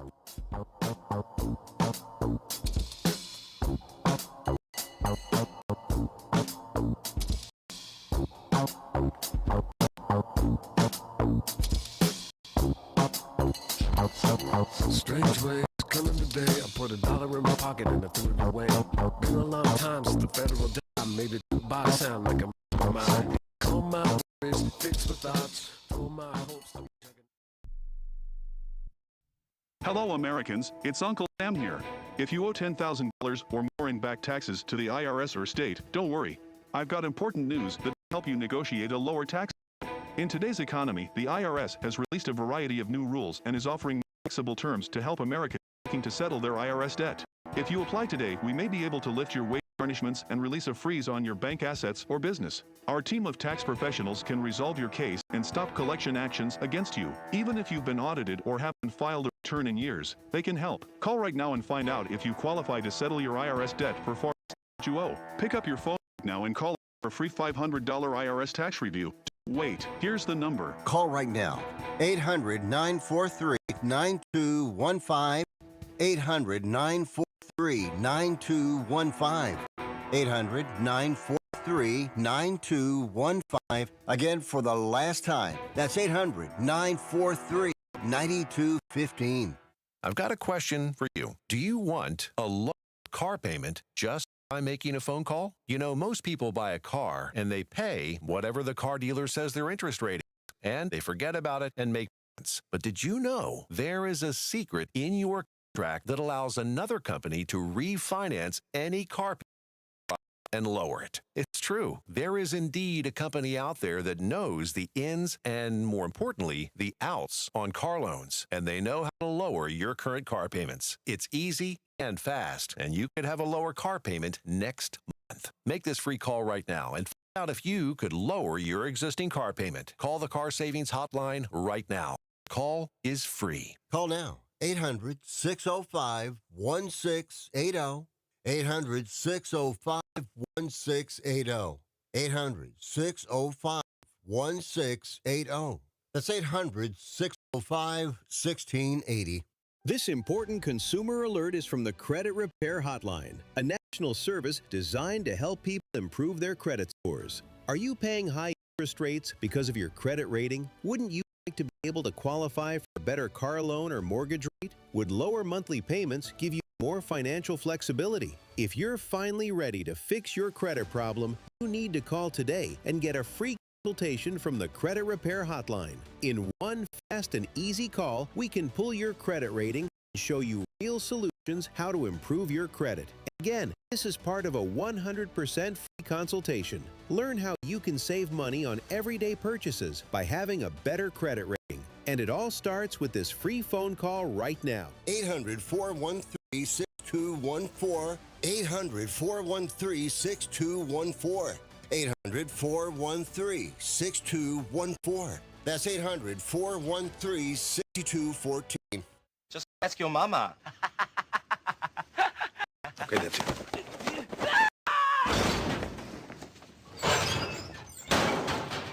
Hey, your mama is in here.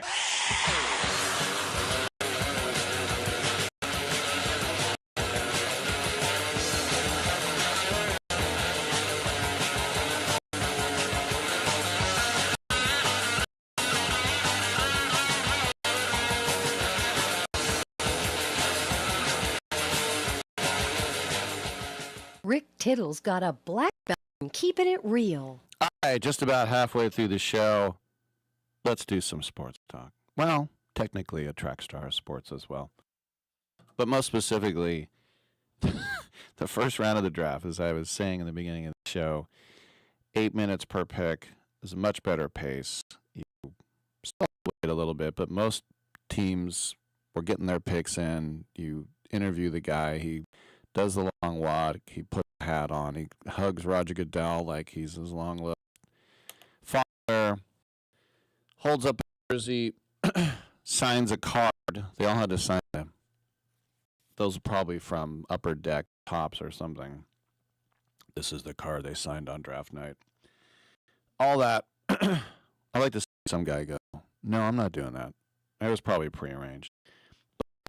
It was a 3 hours is such a change from the 6 hours that I used to put in for that first round.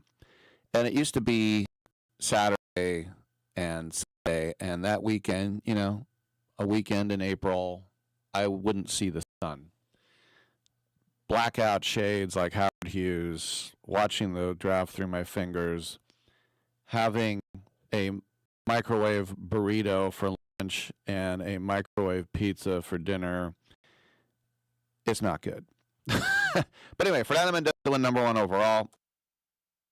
Fernando More Mendoza, you shouldn't call him that. Who thought that? And he was at home, and it's weird to wear a suit inside your house, but, you know, he knew the cameras would be on him. Everybody in that family looks exactly like the mom or the dad, including the siblings. Like, I know a lot of people are like, damn, look at Mendoza's aunt. Yeah, she's beautiful. She's also married. But the little brother, I think his name's Max, he reminded me so much of Derek Carr when he was at the 2002 draft. And the 2002 draft for his brother David, who was the number 1 overall pick. And it was pretty cool that he was able to be there for that. And I just wonder, I want to see Max Mendoza. I know his brother is a quarterback too. But anyway, that was the one pick we knew that was going to go down. And hopefully it all works out as a Raider fan. Then David Bailey, which was a little bit of a surprise to the Jets. You know, the stat on David Bailey that I thought was absolutely amazing is that he played 14 games last year on the defensive line for Texas Tech, and he had 8 tackles. of running backs, 8 tackles. So he's basically rush the quarterback and don't do anything else. You can't hate that pick. It could work out. We'll see. He's a little bit undersized. Jeremiah Love to the Cardinals, and I know some people are like, oh, what are they doing? What are they doing? What are they doing? They got an amazing player is what they're doing. They got the next Saquon Barkley. As J.D. Sharp calls him, the next Reggie Bush. I was a bit surprised about Carnell Tate going 4 overall. No one had. Remember, this is the Ohio State draft. 4 of the first 11 were Buckeyes. He was the first. Tate off the board. And so there's Arvell Reese, who some people thought the Raiders should have taken him number 1 overall. Just lands in the Giants' laps at 5. Now, it's hard to say he fell to 5, but he kind of did. And then the stupid Chiefs moved from 9 to 6 to Mansour Delane. And I say stupid because Mansour Delane would have been there. He would have been there, I think, because the Saints drafted Jordan Tyson and Washington drafted Sonny Styles. So, and to me, that was a bit panicky. Cleveland didn't mind because they got Spencer Fano, the guy they wanted anyway, at 9, picked up some picks. Then the Giants, of course, picked again at 10 because of the Lawrence a couple days ago. And they took Francis Mauigoa, the tackle, to help protect Jackson Dart.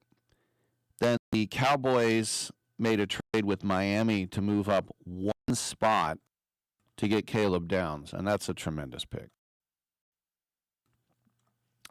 11th overall. He could be the next Ed Reed. He could be, the next Woodson. We'll see one way or another, but there's a lot of great hype on him. And so the Dolphins drafted Caden Proctor. He was the guy with the lower level of all diamonds. It looked like it was plastic. It was very weird looking. But still, so I don't know. I guess somebody was calling Miami to get Downs, and Jerry Jones panicked. And then the pick, I guess the Rams were looking at this as playing with house money, just a freebie pick, because this is the one they got last year from Atlanta, so they could take Pierce, who's now in prison. And I should say jail. He's not in prison just yet. But Ty Simpson is about as stupid a pick. It's more stupid than the Michael Penix pick a couple years ago by Atlanta. It's more stupid because Michael Penix was coming in, and they just signed Kirk Cousins. So you could make a 1% argument about, we don't know if Cousins is going to work out. You have Matthew Stafford. You have a team that is built to win the Super Bowl. You could add a weapon to the offense. You could add a beast to the defense. You could add a line to protect Matt Stafford. And you draft a quarterback who's not going to play. And this is why when you look at Sean McVay, he goes, it's Les Snead, the GM. Here's the coach. Yeah, looking forward to playing with you. He's like, let's make history. Yeah. And at the press conference, he had to sit there just stone-faced. How about it, coach? And he's like, no, he had a great workout. Yeah, I know. He's at 13. That's pretty good value there. He was hating it. Why? Because you have a chance to win the Super Bowl and you do this. And guess what? They have they have Bennett as a backup and Jimmy Garoppolo. This is the last thing they needed was their quarterback of the future. They have Stetson Bennett. And then McVay goes, he's going to compete with Bennett to be second string. That's what you say about a 7th-round quarterback. That's what you say about Quinn Ewers. 7th-round pick last year. He's going to compete to be the backup? It's just the stupidest thing. It's like I said, it's more stupid than Atlanta. If you're a Niner fan, you got to be over the moon that they did something so dumb. The only way this works is if everything goes wrong for the Rams. And that is Matt Stafford breaks both his kneecaps, and Ty Simpson comes in, and he's Earl Morrall, he's Nick Foles, he's Tom Brady, he's the backup who's better than the starter. And he's going to come in and lead the Rams to the Super Bowl. Or he watches for 3 years until Matt Stafford's 40. Then he comes in and he hits the ground running. But you know, there are 10 Ty Simpsons in every draft. He only started 15 games in college. Never started until his last year. That doesn't mean that, it's the same thing with Mitchell Trubisky. 1 year as a starter at North Carolina. He couldn't beat out 2 different guys in open competition. So I don't know. And this is why I say somebody will always do something stupid. Les Snead, how much money that guy makes to be the general manager of the Los Angeles Rams, and he's made so many moves and trades. What happened? What the hell happened? If I'm Ty Simpson and I got called by the Rams, I'm like, I think you have the wrong number. You don't want me. Yeah, we do. Okay, let's get to work. All right, I'm Rick Tittle. Let's take a break. Come on back on Sports Byline.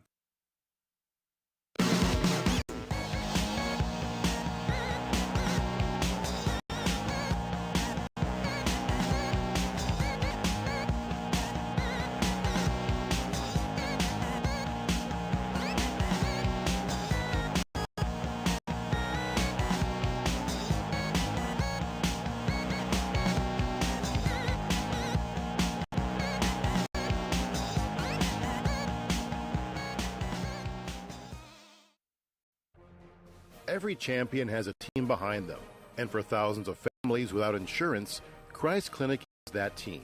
At Christ Clinic in Katy, Texas, they provide high-quality, faith-based health care to people who can't afford it, because everyone deserves a shot at health, no matter their income or insurance status. Their doctors, volunteers, their mission, rooted in compassion, their impact, over 10,000 patient visits every year and growing. But they can't do it without help from fans like you. If you ever cheered for a comeback story, this is your chance to be a part of one. Donate today at ChristClinicKaty.org and help them keep the doors open for those who need it most. One gift can be the difference between surviving and thriving. Christ Clinic in Katy, where health meets hope and faith goes to work. That's Christ Clinic Katy, spelled Katy.org. Team up with them today. This is a true, sad story for ADT, the leader in home security systems. My favorite dog, Oliver, was stolen from our garage recently. If I had a camera system installed in my home from ADT, I would have known exactly what car possibly pulled up in my driveway and stole my little friend. If I had a security system from ADT, my dog would still be here. I called ADT this weekend, and they're coming out in a few days to install a camera and a new security system. Unfortunately, it's a little too late for me. Listen, protect everyone you love in your family. Call ADT now. Have them come out and give you a quote to install a full security system in your home. Don't let it be too late for you. Call right now. Paid for by the Home Security Hotline. 800-361-3491. 800-361-3491. 800-361-3491. That's 800-361-3491. Have you been daydreaming about losing weight for years? Do you just yo-yo back and forth? At Innovative Wellness Center, we have a holistic weight loss program that allows you to lose up to 20 pounds in 30 days. People are losing weight like crazy and keeping it off. It can be done from anywhere in the United States. Go to our website at www.innovativewellness.center and schedule your complimentary consultation today. Soccer season rolls on here on the Sports Byline Broadcast Network. This is Tyler Levine, host of First Touch, the premier weekly global soccer show across the entire Sports Byline broadcast, iHeartRadio, TuneIn, Simple Radio, and around the world on the American Forces Radio Network. We're talking English Premier League, Champions League, our picks of the week, and a whole lot more. First Touch on Sports Byline USA Fridays at 5 p.m. Eastern. See you there. What would you say you do here? Well, look, I already told you. I deal with the customers so the engineers don't have to. I have people skills. I am good at dealing with people. Can't you understand it? What the hell is wrong with you people?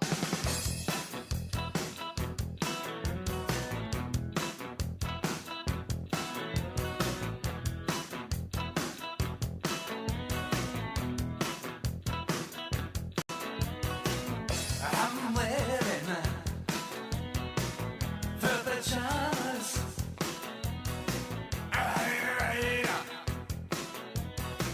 Hot potato.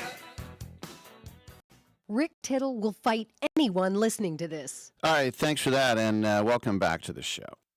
As I'm perusing through the first round, and stopped at 13 with Ty Simpson, and he seems like a good kid.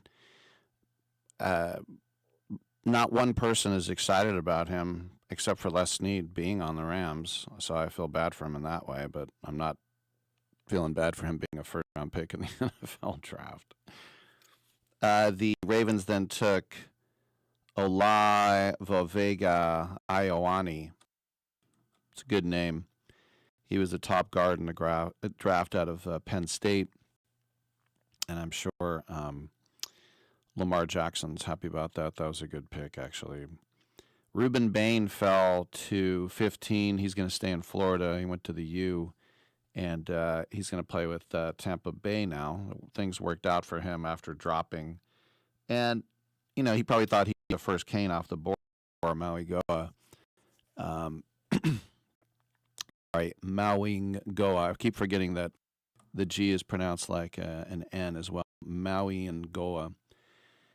Bain, they said, has the smallest length from fingertip to fingertip. I can't say wingspan. I know it's hard to say it the first way, but he's a little undersized, but he can get after it. We saw it on national television. And then the Jets took Kenyon Sadiq, the tight end out of Oregon. He was the top tight end. A lot of people aren't super high on him. He had his draft party in Ammon, and I went to the pro shop in Ammon. That is a suburb of Idaho Falls. He went to Skyline High there in Idaho Falls. So good for Kenyon Sadiq, but under the bright lights of New York City now.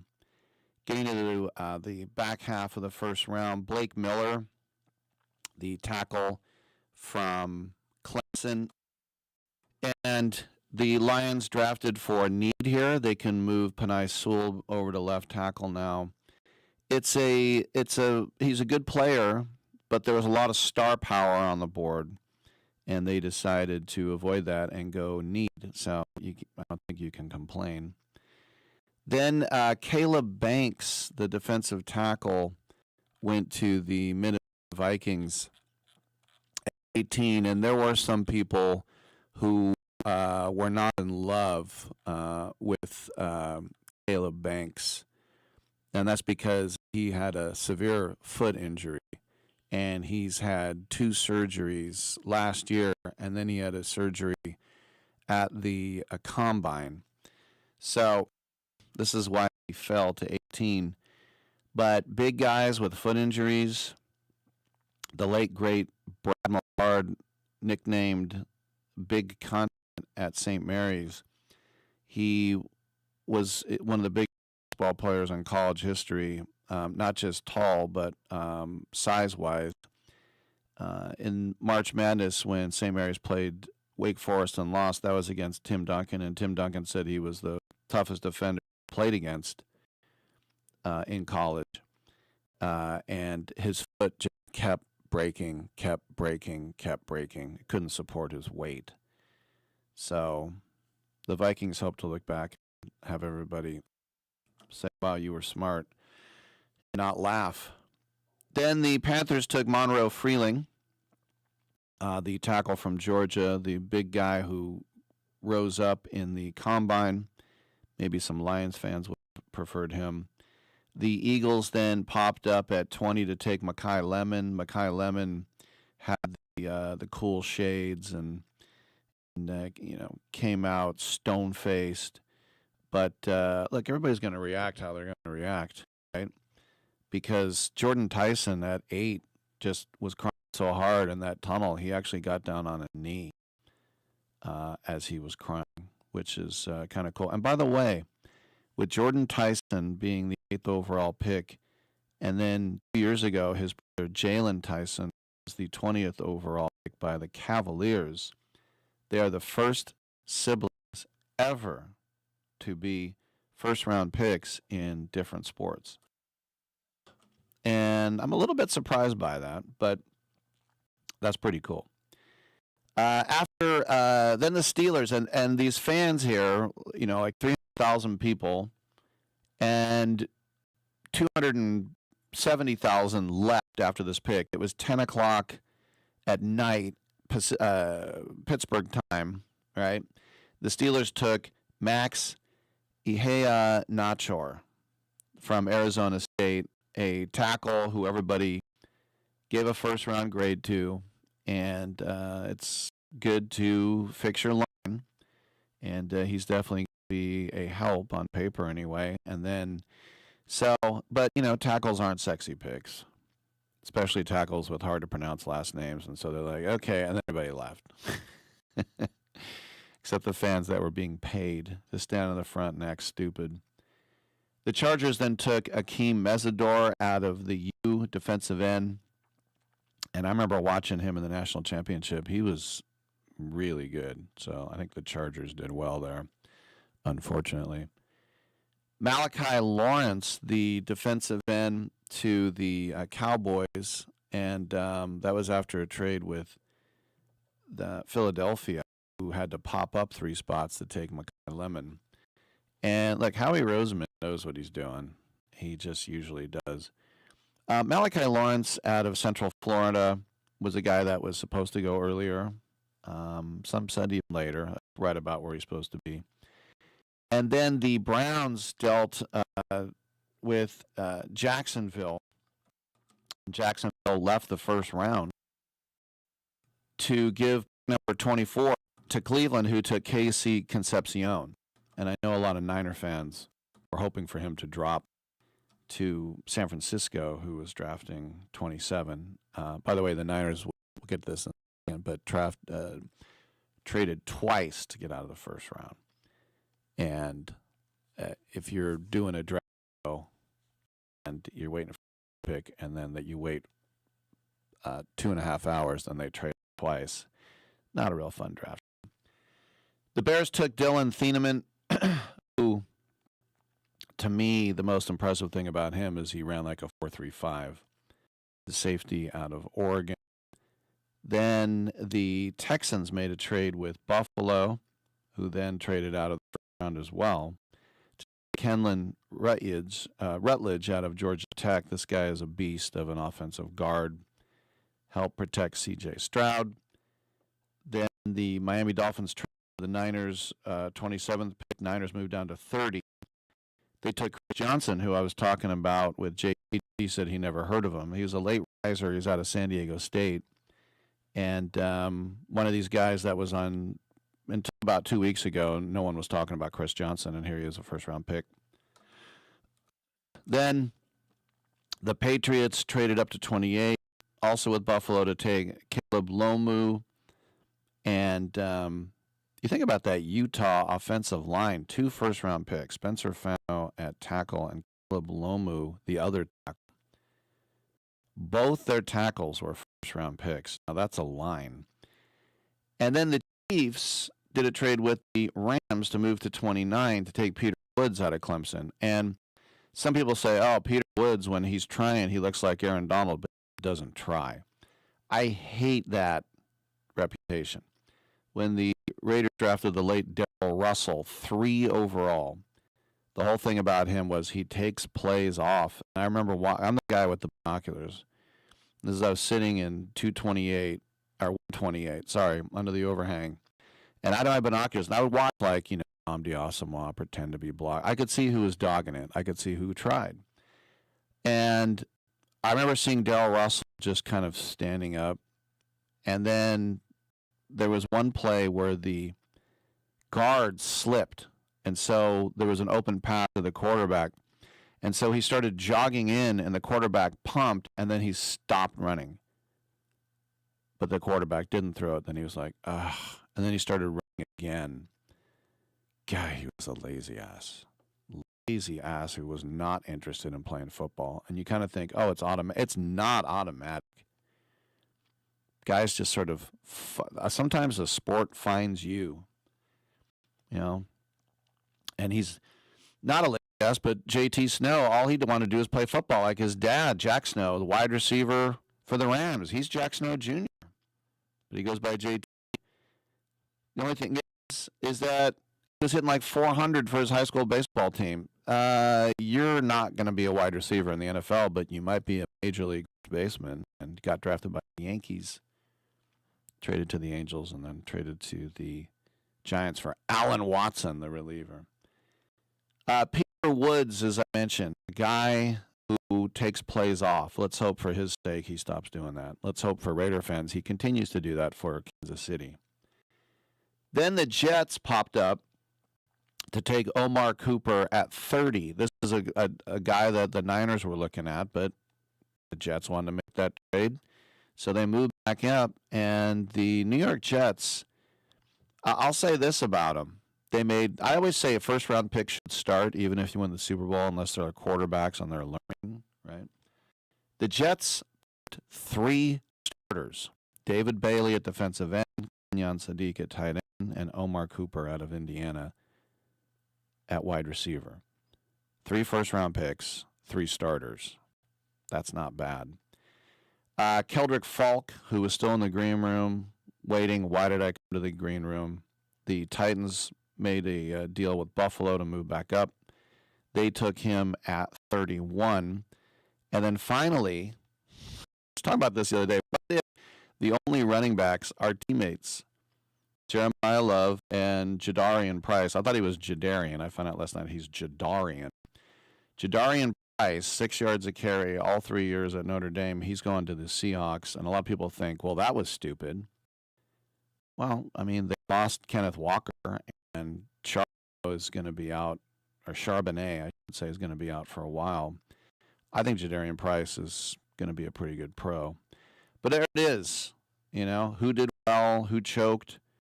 You can look at, there were, I think, 7 teams that had multiple picks, and there were tons of teams that had no picks. And as I said, the Niners are on the clock for the first pick of the second round, and the phone's ringing, and I think they're going to wait till the last second, right before 4 p.m. Pacific, and maybe they'll get something good. But the big story for the draft for me is the idiocy of Les Snead, and I don't think, in fact, you could basically see that his head coach was not happy about the Ty Simpson pick. At 13 overall, think about all those names I mentioned. All those names.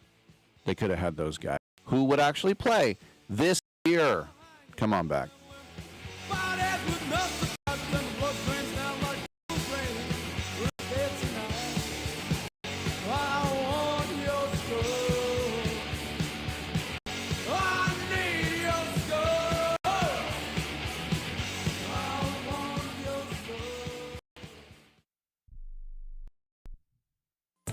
Do you want to add a boost to your sex life this weekend? Do you want to make your partner and yourself happy? Then call our special hotline now. We'll sell you those little pills that work below the belt for less than $1 a pill and deliver your package in a few days, just in time for the weekend. Our pill delivers almost the same results as expensive pills for less than $1 a piece. And don't need a prescription. And ask about their buy 3 get 3 free offer. What are you waiting for? Boost your sex life and have a great time now. Less than $1 a pill, discreet delivery in a few days, and a buy 3 get 3 free offer.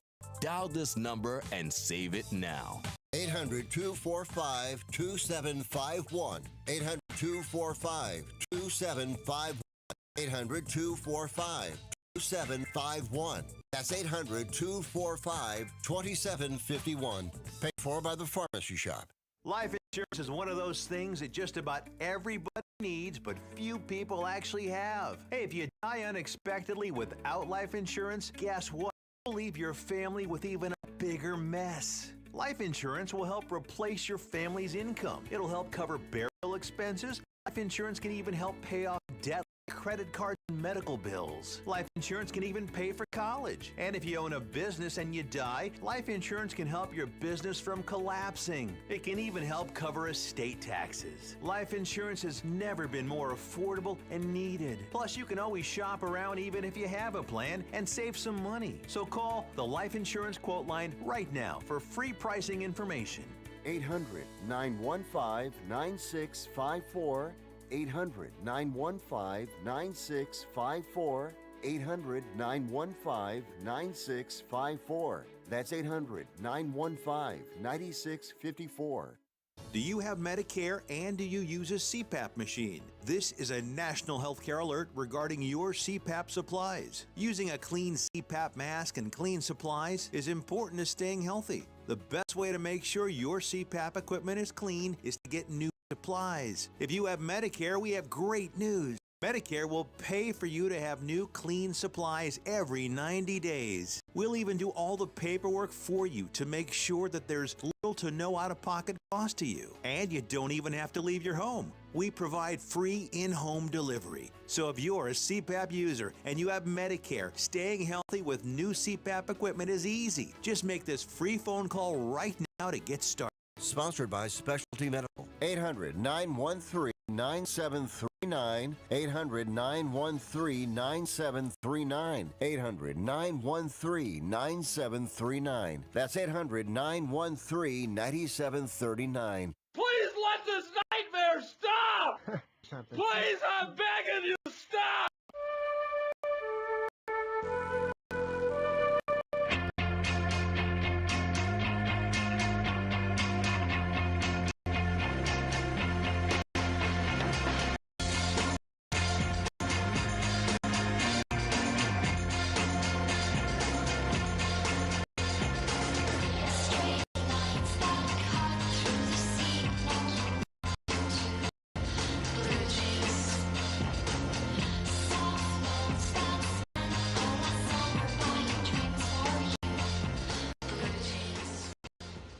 Snap! Rick Tittle invented FUBU. All right, thanks for that. It's very easy to criticize live events when there's mayhem going on. And I worked 10 years in TV and just hosting shows at like Radio Row and stuff. I know sometimes, things get a bit wonky. I never worked an NFL draft on TV, so I understand it's hard, but there are a couple things that suck about the event. First of all, social media immediately says what the picks are, sometimes 5-10 minutes before the pick is announced on ESPN, because Roger Goodell, hey, I'm here with Jerome Bettis, and he's here with the Jerome Bettis Foundation, and everybody already knows the pick. I do not look on social media. I don't want to know what's inside my Christmas present. I wait till it goes ba-ding, ba-ding. I wait until the commissioner announces it. Otherwise, what's the point?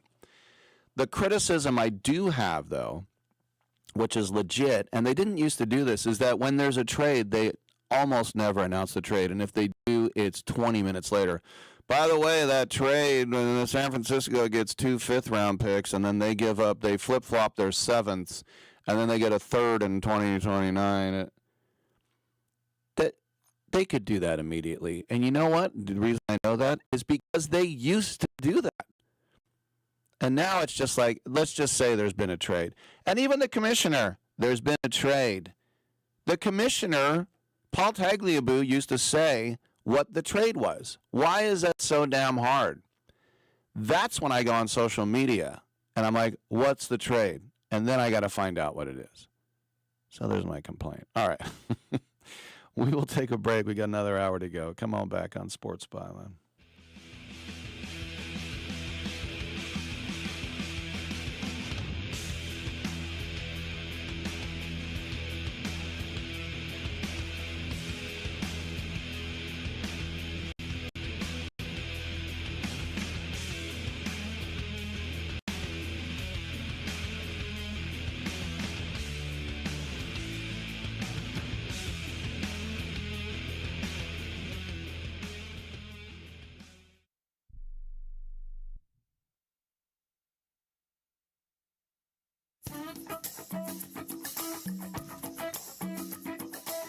I'm Mike Sempervive with the Sports Byline Broadcasting Network 2-minute warning. I watched this past weekend's WrestleMania, which was shoved down your throat by ESPN, and I came away with the same thought many of you also did. Only college football can benefit by expanding their season.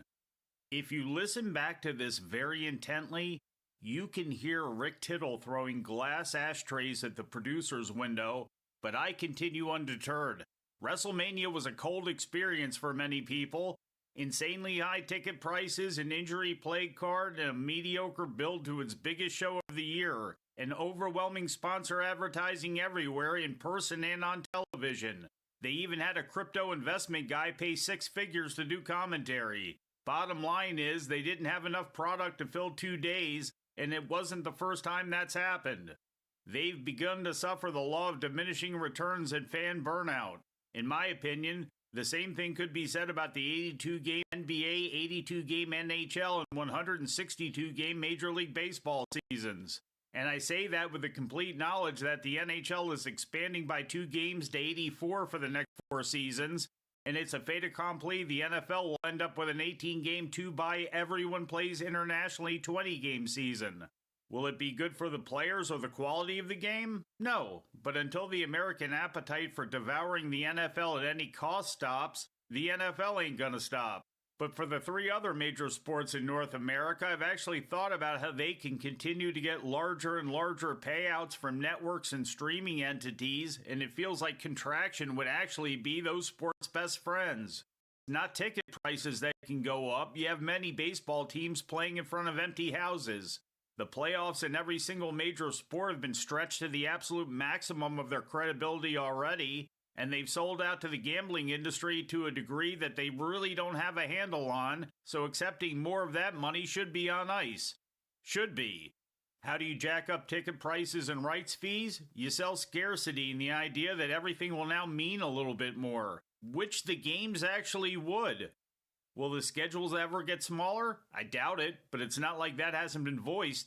Steve Kerr tossed the idea out there for the NBA last month, and baseball commissioner Rob Manfred told the media in January that MLB has considered several modifications to their schedule, including less overall regular season games.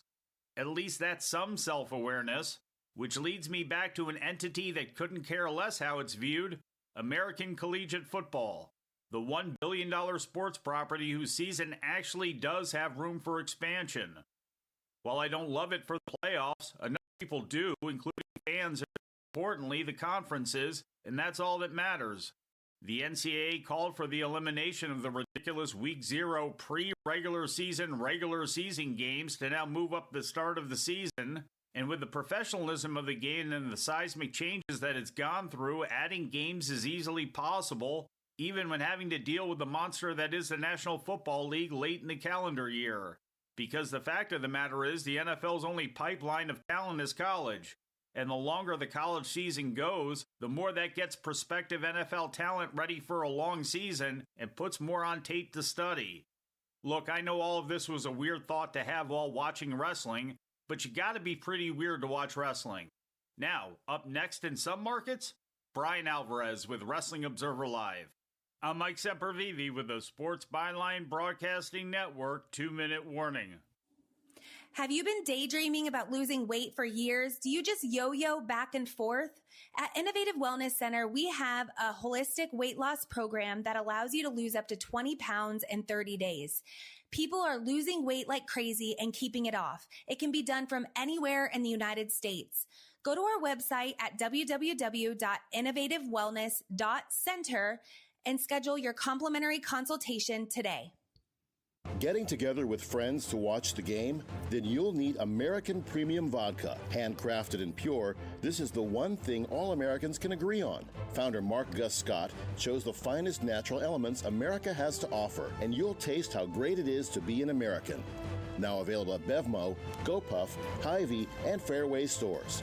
American Premium Vodka. This is the America we need right now.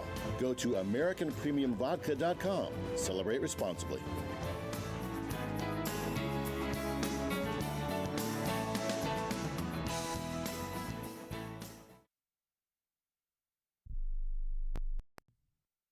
Let's be honest. Most businesses don't struggle because demand is low.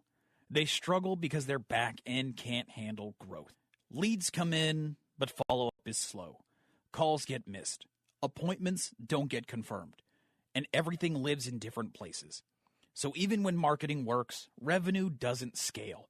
That's a systems problem. Create Assistance fixes this by building a done-for-you CRM and automation system that captures every lead, follows up automatically, confirms appointments, and keeps everything organized in one place.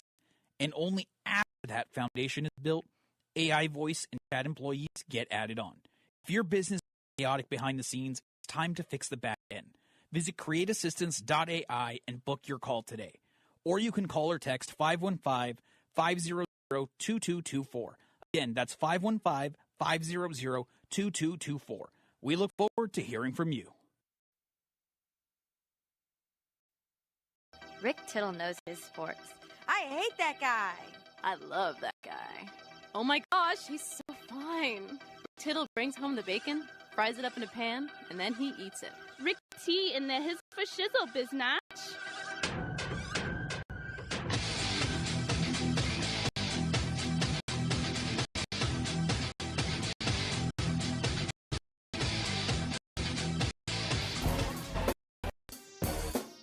Thank you, Dan. Welcome back to the show. 1-800-878-PLAY. Carmine Marino, Pro Wagering, joining us after the break. Nick Douglas, live at the draft in Pittsburgh. And Jacob DeJesus, the record-breaking Cal wide receiver, will join us at 11:40 as well. I saw some people who've been ripping the Cardinals for drafting Jeremiah Love, saying that, you know, it's like someone who is in an apartment about to get evicted with credit card debt, went out and bought a Ferrari instead of paying off their bills. I completely disagree with that. And then they said, well, look what the Raiders did with Aston Genty. Like, you didn't learn your lesson from the Raiders. It's a different type of situation. I mean, in some ways it's similar. You're going to a really bad team. But on the other hand, you got the best running back in the last 5 years probably. And let's say next year you get Arch Manning or Dante Moore. Now you have Love, that guy. So this is not like the Rams who can win right now. You have to get amazing players. And running back might not have been the top priority, but he was the best player there. And not just the best tackle or guard or center or linebacker, just the best running back in the entire draft by far. And if you feel like he's the next Saquon Barkley or Reggie Bush, you need players like that. So I am not scathing on the Cardinals for that pick. I think that was a great pick, and Rome wasn't built in a day, certainly not Phoenix. So I think that was a wise move. 1-800-878-PLAY. I'm on the TuneIn app, the iHeartRadio app, the Stitcher app, Twitch.tv, YouTube TV as well. Also around the world on American Forces Radio Network, saluting the troops who keep us safe and allow us to wring our hands about who's getting drafted by whom. Meanwhile, a lot of you are in harm's way, so we definitely have you in our thoughts. I'm Rick Tittle. Come on back.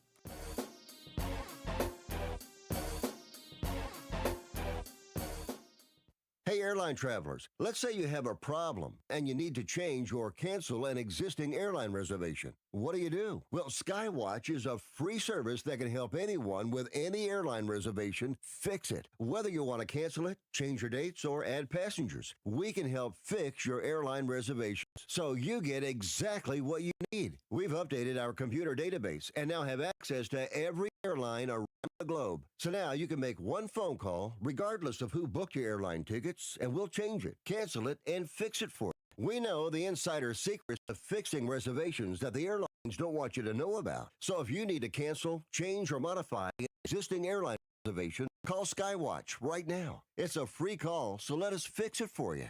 855-325-5647. 855-325-5647. 855-325-5647. That's 855-325-5647. I am an American veteran.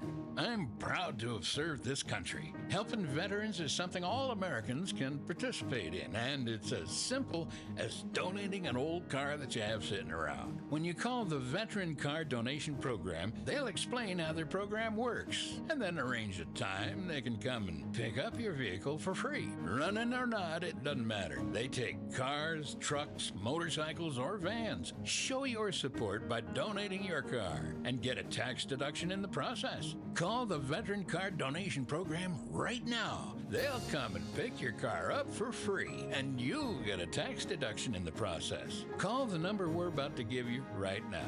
Thank you, and God bless America. 800-887-1097. 800-887-1097.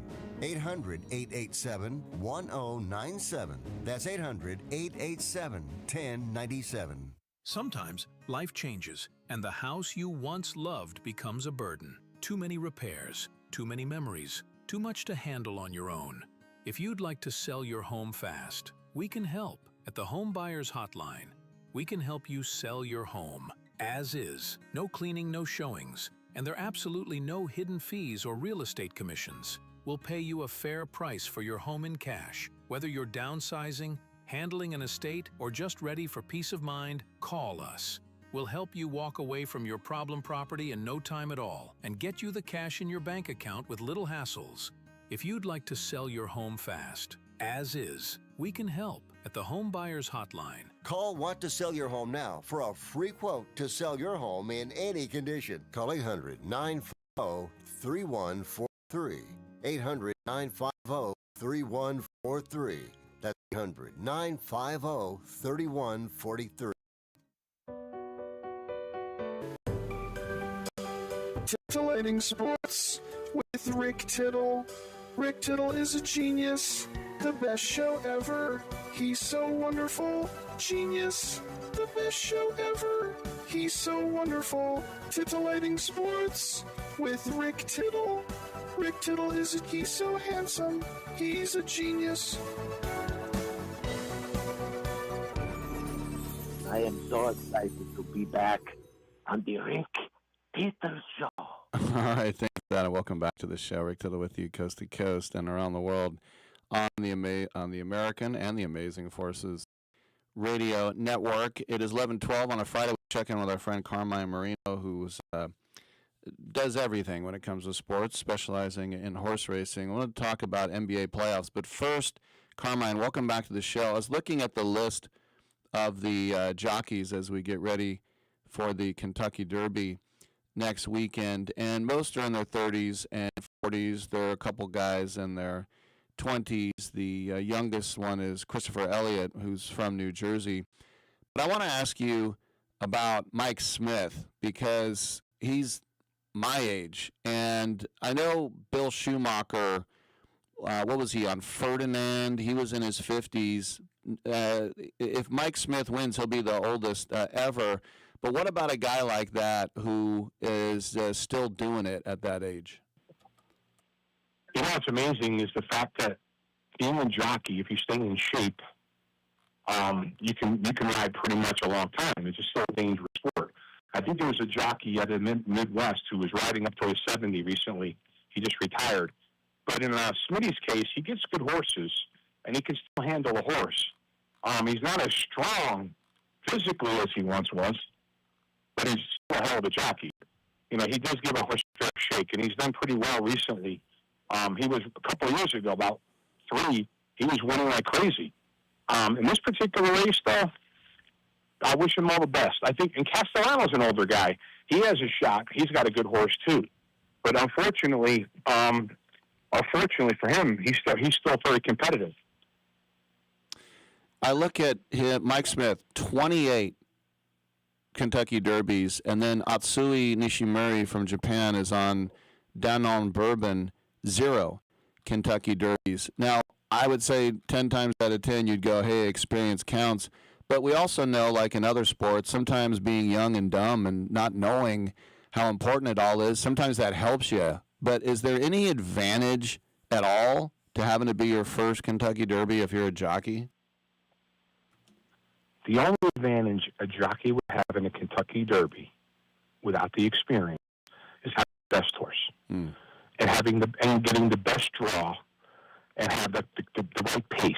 For example, if Renegade with Hilario Ortiz Jr., who's never won a Derby, draws the 1 or the 2 or the 19 or the 20, I know he's a closer, you know for sure he's going to be in 20 around the turn and 20 to 25 lengths off the lead. He's going to have to be heroic to win the race because those are two death positions. Now, before they extended the box from, they used to have an auxiliary box. Now they have 8 that's all 20.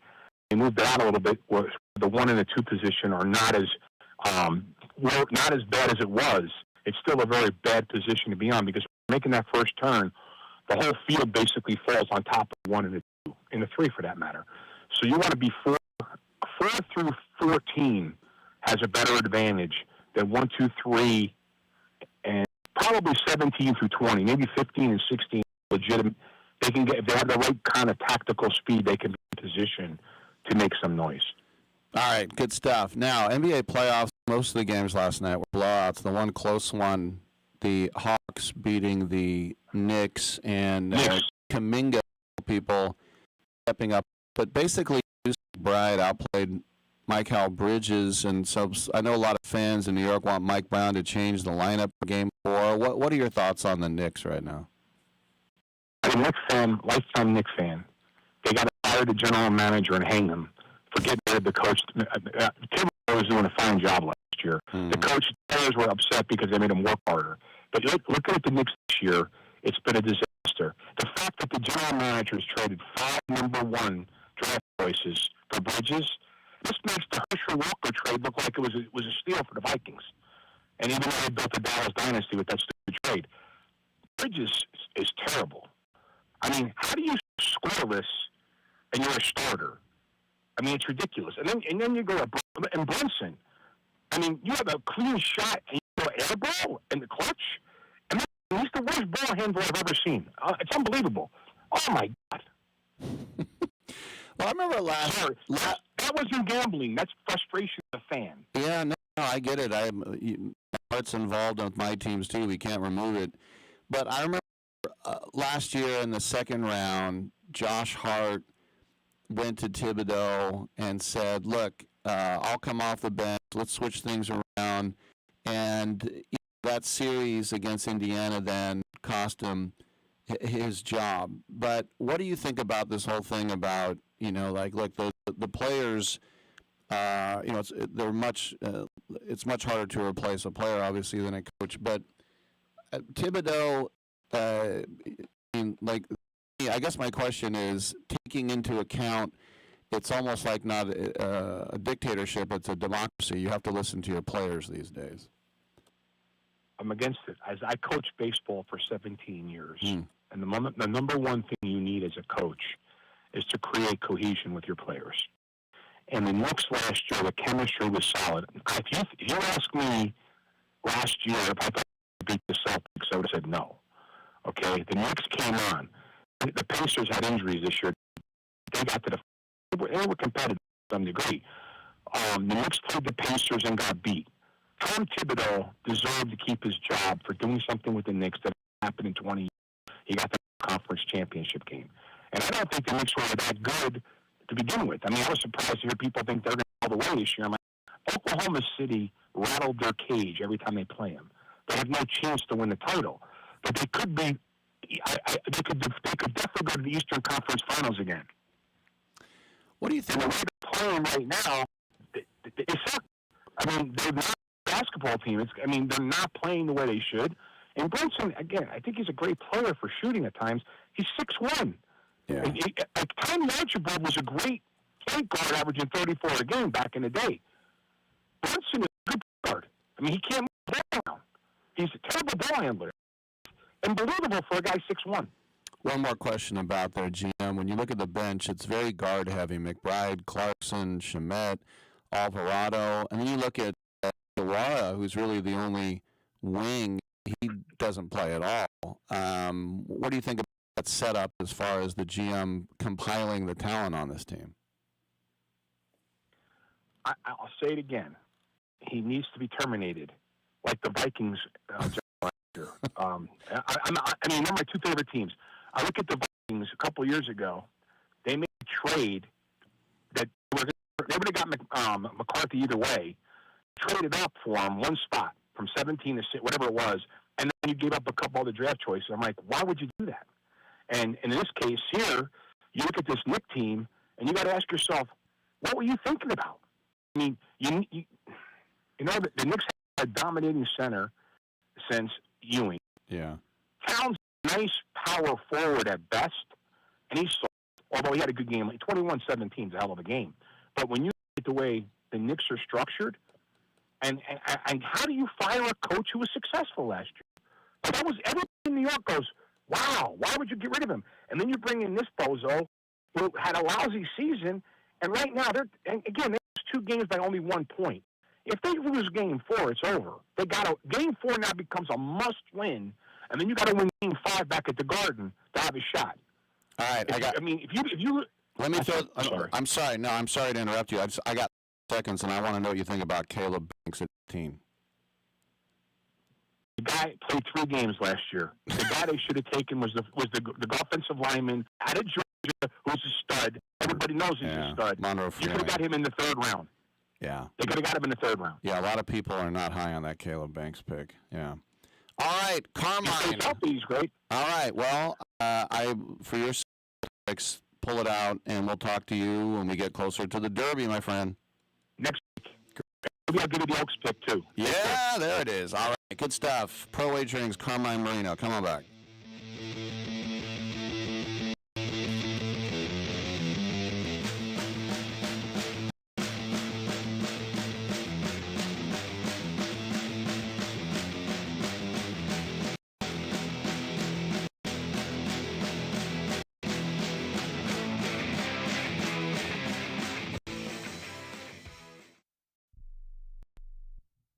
I've got a question for you. Do you want a lower car payment just by making a phone call? You know, most people buy a car and they pay whatever the car dealer says their interest rate is, and they forget about it and payments. But did you know there is a secret in your contract that allows another company to refinance any car payment to try and lower it? It's true. There is indeed a company out there that knows the ins and, more importantly, the outs on car loans, and they lower your current car payments. It's easy and fast, and you could have a lower car payment next month. Make this free call right now and find out if you could lower your existing car payment. Call the Car Savings Hotline right now. The call is free.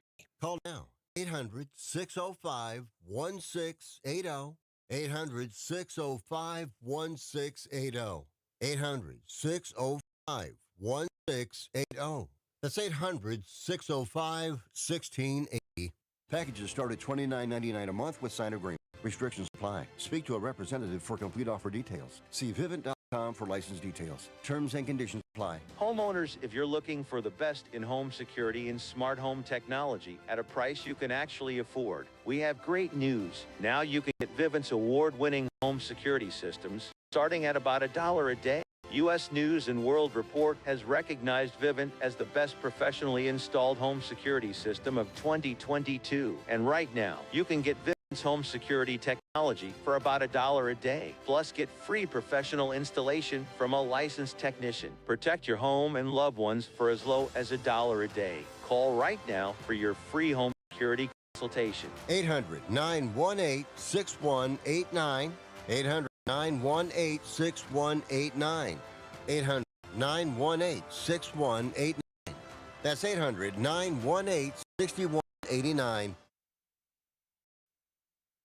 This important consumer alert is from the Credit Repair Hotline, a national service designed to help people improve their credit scores. Are you paying high interest rates because of your credit rating? Wouldn't you like to be able to qualify for a better car loan or mortgage rate? Would lower monthly payments give you more financial flexibility? If you're finally ready to fix your credit problem, you need to call today and get a free consultation from the Credit Repair Hotline. In one fast and easy call, we can pull your credit rating and show you real solutions how to improve your credit. Again, this is part of a 100% free consultation. Learn how you can save money on everyday purchases by having a better credit rating. And it all starts with this free phone call right now. 800-413-6214. 800-413-6214. 800-413-6214. That's 800-413-6214. Playoffs? We'll talk about playoffs? You kidding me? Playoffs? I just hope we can win a game.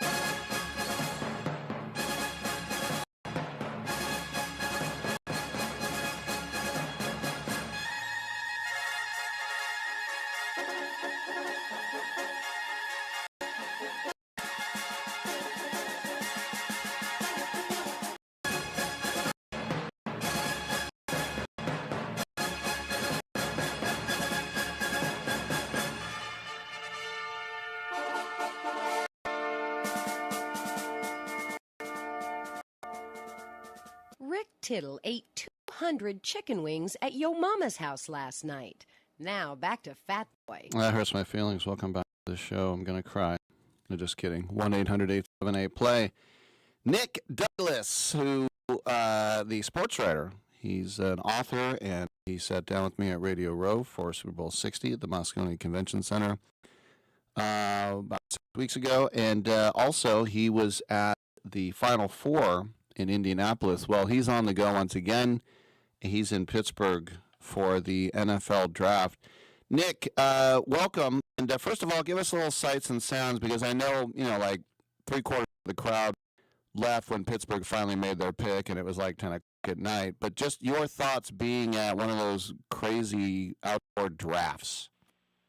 Yeah, Rick, great to be with you. Wild night last night in Pittsburgh for round one of the NFL draft. I'll tell you now, my third NFL draft in a row. Remarkably warm this year for a change. I mean, Detroit and Green Bay the last 2 years, 40 degrees and windy. Not ideal for an outdoor venue, especially in Detroit. They had about 850,000 people show up. It was a record. So Pittsburgh has been great. Everything is engineered downtown very nicely. They've opened the baseball park. They've got the stage right by the stadium. So the odds are strong. Obviously, day two is a big drop-off from day one. Everything was pretty calm, pretty tame out there this afternoon. So definitely hit the scene later tonight. But, I mean, last night, it was a wild night for round one. There were bound to be some shifts that took place in what had commonly been labeled as a weaker draft class. Had no shortage of surprises with a whopping 8 trades taking place. And as we know, plenty of headlines coming out of this one. Yeah, and the biggest headline of all is at 13 with the Rams taking Ty Simpson, the quarterback, when they're a Super Bowl caliber team and they could have added any sort of offensive weapon or defensive stopper or an offensive lineman to help Stafford. There are Ty Simpsons in every draft. They already have Stetson Bennett and Jimmy Garoppolo as backups. It's a ludicrous pick. In fact, it's even more stupid than the Michael Penix one that Atlanta did a couple years ago, because Kirk Cousins is not a sure thing. That was also a dumb pick, but this is really defies reality, and you could kind of see it on Sean McVay's face. He tried to, be a good employee and say, yeah, great value, but you could see that it was it was ridiculous. What are people saying around there with this Les Snead confusing pick? It's funny, Rick. There's always one pick or one trade that sends the crowd into a frenzy. And there's typically one that sends them into shock, where there's either a gasp, or there's either confusion, or there's, a head-scratching looking around like, are we really seeing his face pop up on the board right now? And I think that happened across America when Ty Simpson came off the board. I tell you what, Dan Orlovsky feels like the smartest man alive after going on that show and saying that Simpson was the most NFL quarterback. I mean, for him to come off at 13, I don't think anyone saw coming. Simpson was not a lock to be picked in the first round at all. I think there are, as you said, there are Ty Simpsons in every draft. But, I mean, he's the presumed second quarterback off the board. And the Rams become the first team since 1967 to take a first-round quarterback with the reigning MVP at quarterback at the helm. So maybe they found their guy. They've got their understudy for the next 2 to 3 years. I guess that could be the model moving forward. But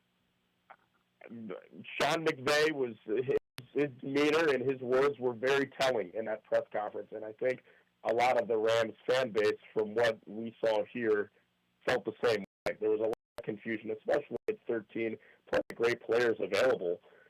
This is, as you said, a win-now program, so there's a little bit of confusion there, that's for sure. Yeah, third-string quarterback was probably not in the top 50 when you look at the priorities for the Rams. All right, let's talk about today. The Niners, they traded down twice. They did a lot in the offseason, and so their phone is ringing. There are a lot of teams out there who didn't get their guy or see someone, or, these potential projected, I should say, first-round picks still on the board, and so I'm sure they're getting tons of calls. And I think about, like, the top 5 guys left. I don't think they're going to take Denzel Boston because they added 2 wide receivers in the offseason. So the question is, what do you think the Niners do if they stay? Some people say Thomas Mason, the edge rusher at Oklahoma. Some say beef up the guard spot with Chase Besantis from A&M.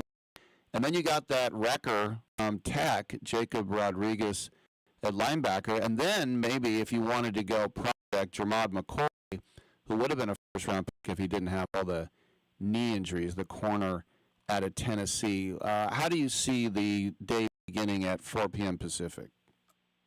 Yeah, I think this second round becomes all that more interesting because in a draft like this where you're top 12 to top 15 heavy, pick 15 through 50 could literally fall from 15 to 50. And what I mean by that is you've got guys like Ty Simpson who can jump up to 13, and guys like McCoy, or I think Emmanuel McNeil-Warren from Toledo is one.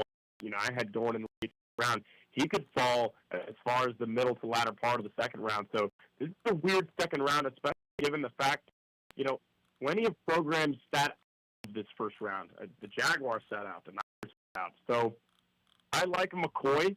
Obviously, you've got injury concerns with him. I think the Clemson defensive back, Terrell, I'm a huge fan of his on tape, but once again, injuries. And then I still like, I think Hunter and Rodriguez out of Texas Tech could be the first guys off the board in this second round. But I really like Emmanuel McNeil-Warren. I mean, performing just off the charts at Toledo. He had a great combine. 4-year starter there. Turned down a lot of money. I had an interview with him at the combine. He turned down a lot of money to go back to Toledo. I believe he was first team all conference. So he's another one to watch that should come off the board in that mid-major range that really overperforms. So this will be a very, very telling second round because there's not a whole lot of clarity as far as what teams are prioritizing. Yeah, you're right about McNeil-Warren. He could be who the Niners take. I'm a big fan of John Stukes as well as a Sun Devil. He was the team captain for 3 years. He's very good defensive back. As a Raider fan, I would be over the moon with Rodriguez or Boston if they're there. I like Stukes going to the Raiders a lot. They need safety, and I think he ran a 4.33 in the pre-draft. Yeah, no, that would be good. Okay, so now my final question is, who's the next quarterback? Is it Carson Beck? Is it Garrett Nussmeier? Is it someone else? And are we even going to have either of the guys in the second round? There's a real chance you have neither of them, and I'll tell you why. You've got players like Eli Stowers that are still on the board. You've got Jacob Rodriguez. You've got a lot of that crop from Texas Tech. I mean, you have so much talent at this position, at the D-line. I don't think you see a quarterback come off the board. If you do, you might see the Cardinals reach and get Beck, but I think it's a reach to take him at 34. I really do. So maybe Nuss in the late parts of the second round, but I would not be shocked if you had nobody taken in the second round because it's just a weak quarterback class. I mean, I was really surprised to see Trinidad Chambliss at Ole Miss fight for that extra year of eligibility because this was, looking at next year's class, I mean, this was the class for him to go to the draft. And I know a lot of analysts were telling him to go. So, you might see, I mean, Nussmeier last year, same sort of situation. So you might see Nussmeier and Beck go off the board. I'd be shocked if both went off. I mean, one is more likely, Beck. But both of these could end up falling into the third round. Yeah, you think about Quinn Ewers, who in his junior year was going to be the number 1 overall pick and then ended up in the 7th round or whatever. Like, you never know. Yeah. But I agree with you. I think that the Cardinals, with the second pick day, might get a little panicky and one of those QBs. I agree with you. All right, Nick Douglas, live in Pittsburgh at the draft. Tell us once again about the book. Yeah, so the book, Where Did Our Game Go? It's on the evolution of college football's billion-dollar transformation, talking a lot about player movement. And, you know, we brought up a lot of these players on this hit today, just guys that have moved around a lot. Programs like Texas Tech having the 2nd overall pick and having just a wide crop of people to get drafted. This is college football, and so diving into the new age of powerhouses and how players move and how rosters are built and how the money is changing the game, positive, negative, or neutral. We're all wondering the same question, which is, where did our game go? And so you can pick it up today on Amazon.com, and we hit #1 bestseller upon our release back in September, and sales are moving very smoothly as we head into this offseason. Nick Douglas at the draft in the Steel City. Good stuff, man. Thanks for coming on, and we'll talk to you soon. Absolutely, Rick. Appreciate you. Good stuff. Come on back with Jacob DeJesus.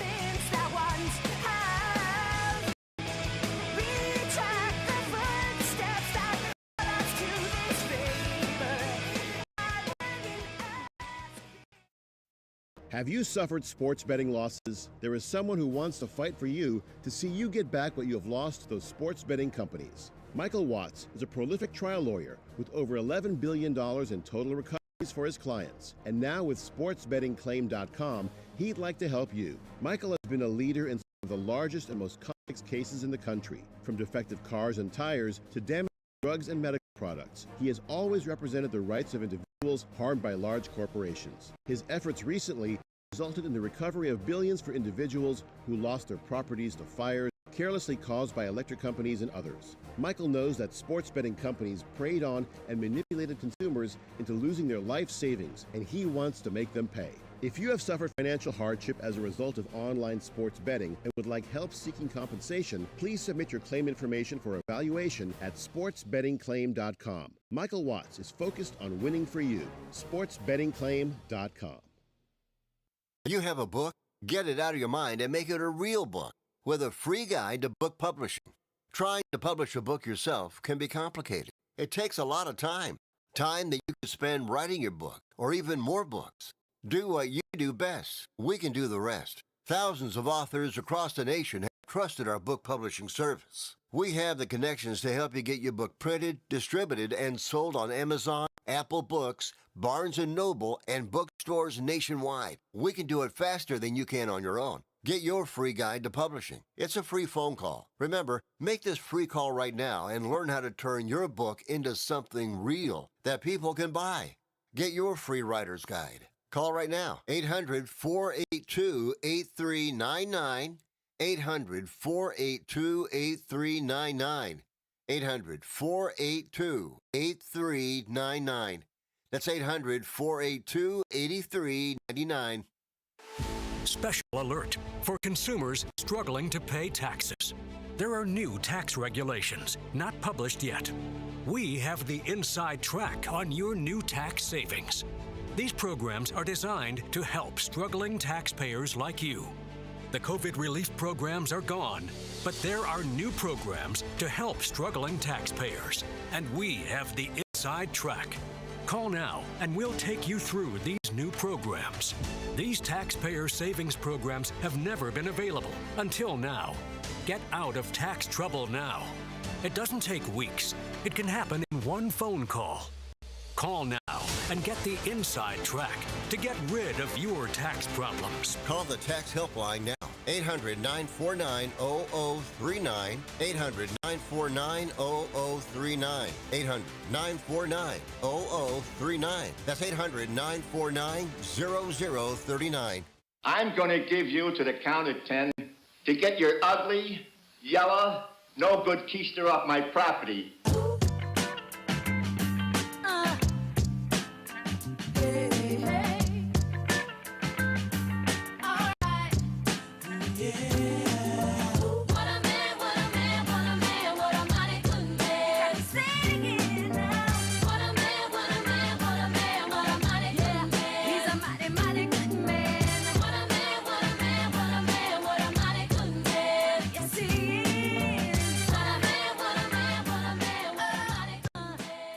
If you're thinking about calling Rick Tittle, just put down that phone and shut your ugly face. Enough of that. All right. Rick Tittle with you coast to coast and around the world on the American Forces Radio Network.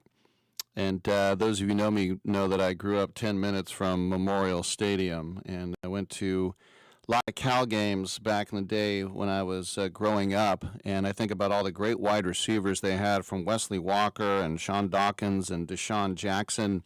And yet, just last year, the all-time single-season reception record, 108 catches, was set by my guest. We're happy to have him right now, and that's Jacob DeJesus. Jacob, welcome to the show. And did that even surprise you when they said, hey, guess what? You have the all-time record? It did. Can you hear me? Yes, I can hear you. All right, just making sure. But, yeah, so I was definitely surprised towards the end of the season when they were just telling me that, you have a chance to go get the record. And, it was just an extreme honor, and I mean, to just be in that same conversation with great receivers like Jeff McArthur, Keenan Allen, and Deshaun Jackson, some of the all-time greats at Cal. And so when they told me that, it was hard to believe that. I really didn't think. I was like, man, that's crazy. But it was really just a truly blessing from God, and just very blessed and grateful that I was able to achieve that. I know you're from Manteca. How often did you ever go to the Bass Pro Shops? I remember when they opened up the Bass Pro Shops when I was really young, and I would go over there often, looking at the fish and stuff in the aquarium, and, it was buying fishing poles, or, just going on the boats or quads that they have in there just to check them out. And, it was kind of like when I had my daughter, I would go and take her over there, and I would see that her face would light up, to see the fishes and things like that. So it was cool. So you're a fantastic high school player at Manteca High, but 5'6", everybody doubts you, so you go down the road close by Modesto JC. Have you always had a kind of chip on your shoulder that people kind of write you off without giving you a chance? Definitely. I feel like whenever I walk into a room, especially football-wise, nobody feels like nobody bats an eye at me. You know what I mean? Like, nobody's talking about me. They might actually look at me and say, man, like, what is that guy doing here? So I always feel like I have to prove myself wherever I go, and I'm constantly doing that. My teacher in high school called it, he said I have little man syndrome. Just I always walk around with that chip on my shoulder, thinking that I have to prove myself to everybody, and just, I feel like, I definitely have that big chip on my shoulder just because of my size, but, I don't let my size affect me or my game. So you play for the Rebs at UNLV, the MVP of the LA Bowl. You got another year left. We'll talk more about eligibility in a second, but you decide to go to Cal and then play in the ACC. What was that decision to leave Vegas for Berkeley? It was a tough decision because, I really loved UNLV and my time there, especially because they were the only school to give me a chance coming out of Modesto Junior College. And so they always have a soft spot in my heart. Me and my fiance and my daughter, we all grew up there. And so it was just really cool to be a part of UNLV and the Rebels. Ultimately making that decision to leave to go to Cal was really just about, I wanted to show the scouts at the next level that I can play at a higher level and also be the guy. You know what I mean? So to come and be a big player in the ACC, where I feel like I just solidified myself, you know, just showing the stuff that, you know, you don't have to worry about my size or my play. I can play, you know, in the biggest conferences and still shine. Last year, one of the great freshmen in the country, of course, was JKS, and Sangapola Tele looked like he was going to transfer with NIL, and I wasn't going to blame him. He's decided to stay. Meanwhile, you know, like the two best linebackers, you got Farrelly with Clemson and Ole Miss fighting over him, and Olave goes to BYU. But what about that connection you had with that fantastic freshman, and a kind of a little Hawaiian connection, right? Yeah, no, exactly. I mean, I am Hawaiian. I grew up out here. My dad was born on the Big Island out there. But yeah, I mean, my connection with JKS has just been honestly from the start. I remember the first day of spring practice, me and him connected on the long seam pass down the field, and I knew from that moment, like, man, this is special. I think he has a very good talent with his accuracy and his arm ability. I think really what helped me a lot is he was used to throwing to receivers that were smaller, because from, you know, being on the island, he had a lot of small receivers at Campbell High School. And so he was just saying, like, bro, I see you. You know what I mean? Like, I'm able to hit you on those throws. And so that was just really cool to, you know, have a quarterback that's used to throwing to small receivers like myself. And he's just a phenomenal kid, phenomenal player, just an even better person, though, man. He's a great person. I love him to death. You know, I think what you did, we're speaking, by the way, with Jacob DeJesus with Cal, you came on, and, you know, I wasn't following the offseason transfers, and so all of a sudden I'm like, who's this DeJesus guy? And then you were so clutch, and the thing I admired about you is you don't wait the ball to come to you. You go to it. You catch the ball with your hands, and then you bring it in, and then you're good after the catch. And then, like, halfway through the season, it's like DeJesus is the man. Like, you got to throw it to him. Where did you get that discipline for doing all the fundamentals right when a lot of guys just try to trap the ball against their chest plate? I think I just really had a lot of great coaches growing up in high school and, you know, in 7-on-7 that, you know, just taught me the little details matter, and, you know, just staying disciplined. And also, when you turn on the tape and you watch players at the next level in the NFL or even the higher levels of college, the best players in college doing it, they're catching the ball with their hands, and you know what I mean, they're taking a picture of it each and every time.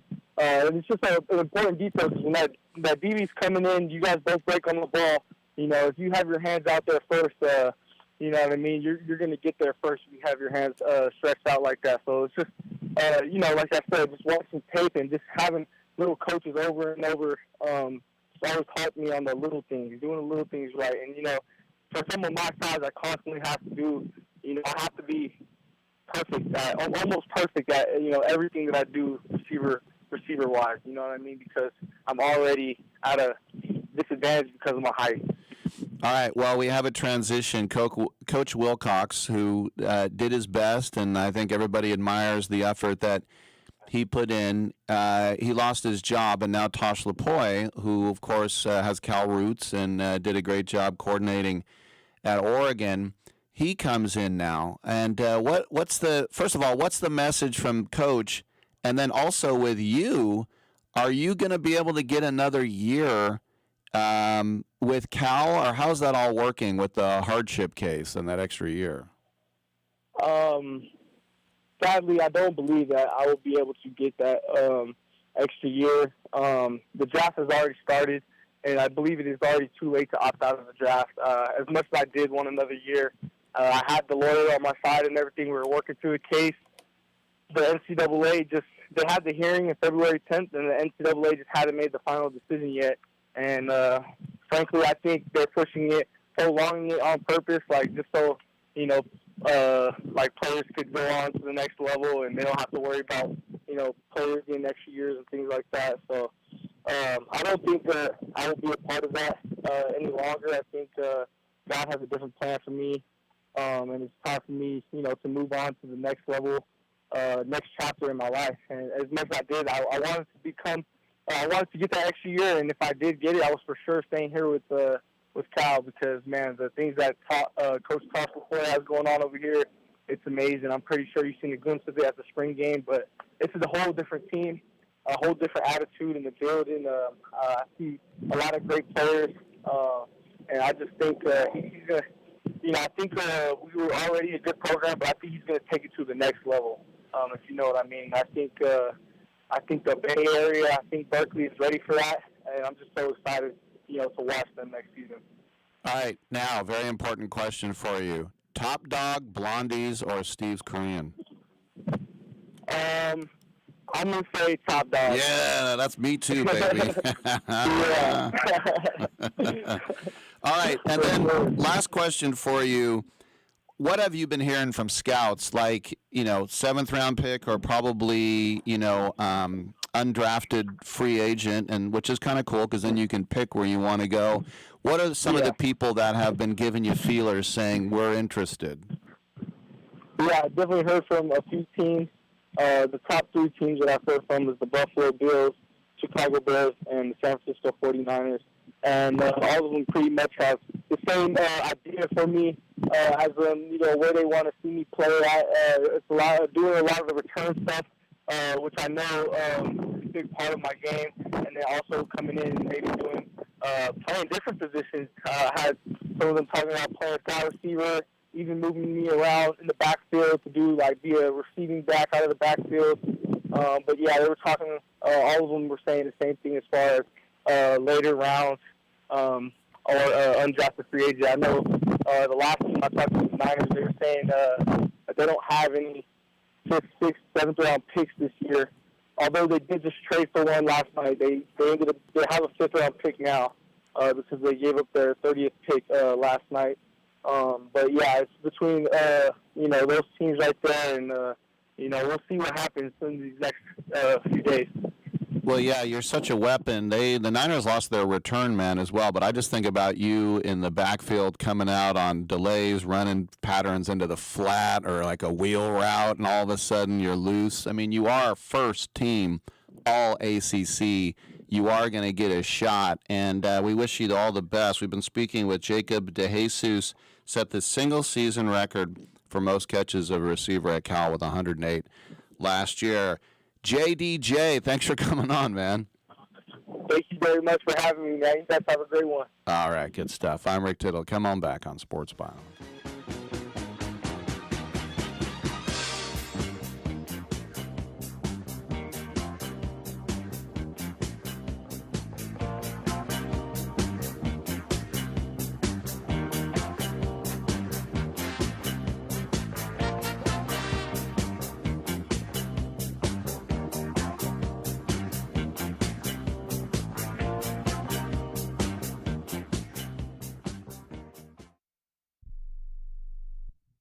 Hello Americans, it's Uncle Sam here. If you owe $10,000 or more in back taxes to the IRS or state, don't worry. I've got important news that may help you negotiate a lower tax bill. In today's economy, the IRS has released a variety of new rules and is offering more flexible terms to help Americans looking to settle their IRS debt. If you apply today, we may be able to lift your wage garnishments and release a freeze on your bank assets or business. Our team of tax professionals can resolve your case and stop collection actions against you. Even if you've been audited or haven't filed a return in years, they can help. Call right now and find out if you qualify to settle your IRS debt for far less than what you owe. Pick up your phone right now and call us for a free $500 IRS tax review. Don't wait. Here's the number. Call right now. 800-943-9215. 800-943-9215. 800-943-9215. Again, for the last time, that's 800-943-9215.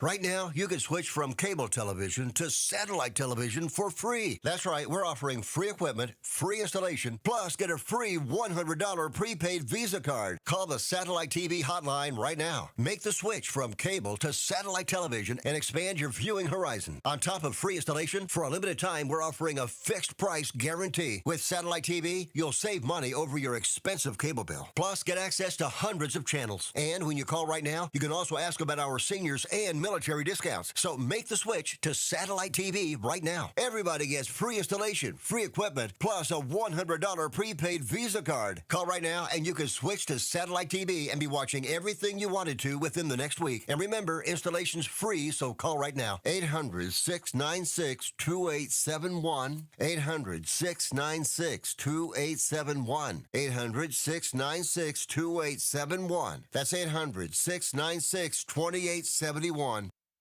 Listen up, guys. Are you experiencing any of the following? Fatigue, less drive, poor performance? If so, you may be one of the nearly 30 million men in the U.S. today dealing with ED.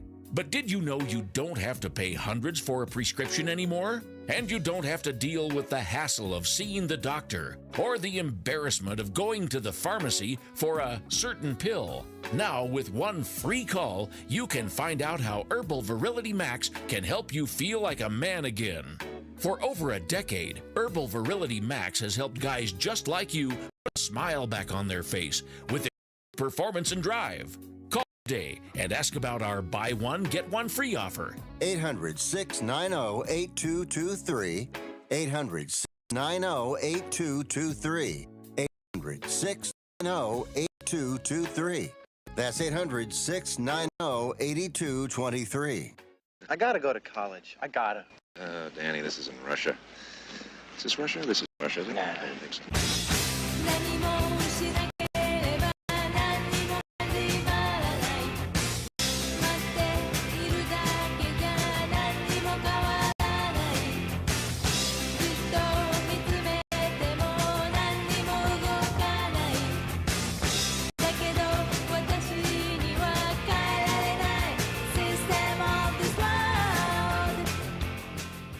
Rick Tittle ain't the man, but Rick Tittle knows who the man is, and he slapped his white fanny. All right, here we go. Rounds 2 and 3, beginning at 4 o'clock Pacific, 7 Eastern.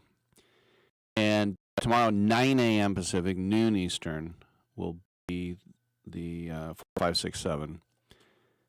7 a.m. tomorrow, I'm going to watch Tottenham at Molineux, probably lose to Wolves and get closer to relegation. A terrible record there. Terrible record all year. They haven't won a game all year, not in the Prem. But as a Raider fan, picking 4th when we start the draft, 36th overall. I don't know why how come we're not 33rd? Anyway, I played for them. I don't want to trade out of that spot. I want to get an impact player. And as I was just saying with Nick, if the Raiders get Jacob Rodriguez or Denzel Boston, I'll be over the moon. They need a wide receiver badly. I love Boston. He was so good at Washington. 6'4", 210, fights for everything. And they don't have a wide receiver. They don't have a wide receiver. Then Rodriguez, you just think about a big brawler. I know Jay said he was dumb. I don't care if he's dumb. I've seen a lot of dumb football players, but I want him to be intelligent on the field. And apparently that was one of the things he was known for, is that he did all the calls. So I don't think he's dumb. At least from what I've heard, I don't think he's dumb. Now, if they draft Chase Bisontis, he's the best pass blocking guard in the whole draft. I mean, that's not bad. The rumors are the Niners are looking at R. Mason Thomas, the edge rusher from Oklahoma. And John Lynch is sort of like Matt Millen with wide receivers. John Lynch has to draft or sign a defensive tackle. I mean, he just has to every time.